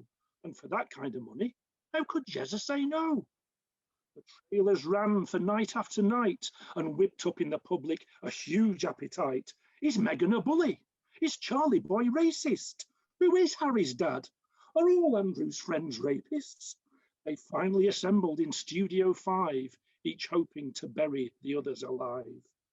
Meghan's chance came first, and how well she took it, shedding enough crocodile tears to fill an ice bucket. It was just like the torturing drama school, but not everyone was so easily fooled. The Queen said, "Fuck me, this is worse than X Factor." She's feigning sincerity like a crap D-list actor. Meghan recoiled in horror. "What do you mean D-list?" To which Betty replied, "Well, we don't have an E-list." "Just listen here, you jumped up prima donna. Much more of this and you'll soon be a goner, cause the firm's on the warpath. Don't say I didn't warn you. You'd better piss off back to California, because if you keep on behaving in this diabolical manner, we'll hire a French taxi driver, like we did for Diana." Jezza said, "Calm down, your majesty, or can I call you Bet? Do you remember the moment when you two first met?" "Yeah," she breezed into my gaff with the distinctive odour of a narcissistic shallow freeloader. She said, "I'm mixed race, don't you know?" Well, I just had to snigger. That'll be 1% sponger, 99% gold digger. I sprang to her defence like an obedient pup. "There's no need for that, Gran. Just shut the fuck up." Betty cried, "Hear that, Charles? Your boy's right out of line." But Charlie said, "Why should I care? He's not one of mine." "Don't you remember? His real dad's been paid off and he's vanished forever, cause that was the trade-off. We gave you a chance, boy, and you bloody well blew it. You'll spend the rest of your days as plain Harry Hewitt." Harry leapt from his seat, incensed and outraged, as security sprang up from the side of the stage. Jezza said, "Stay where you are, lads, this is pure TV gold," as Charlie Boy's headbutt laid Harry out cold. Charles said, "Who else wants some? Me right hook's a killer. I practice it every night on Camilla." It was a TV spectacular, the show had no equal, and the bosses insisted we must do a sequel. But Jezza said, "No way, I just couldn't risk it. We've had some right tossers on here, but this lot take the biscuit."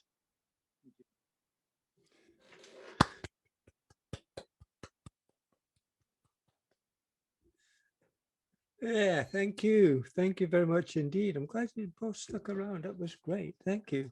Okay. Presume you're ready, would you please? The last artist of the night. Please welcome Clive Osman.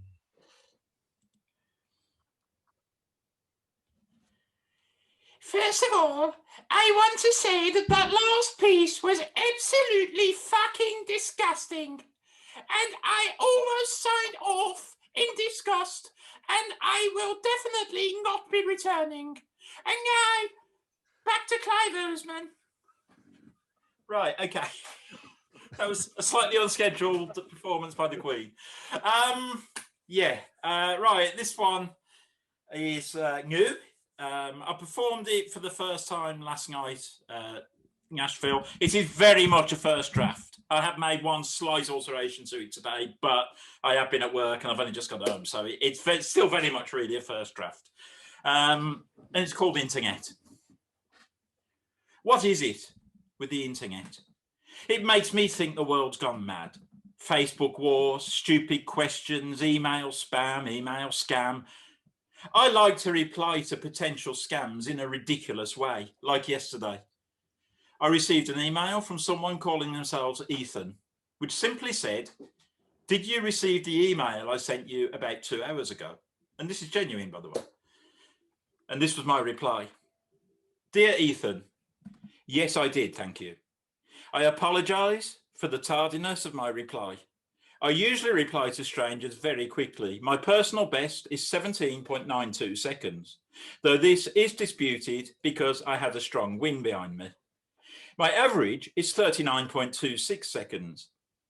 It used to be better, but I didn't quite know how to respond to the email from the ghost of Frank Sinatra.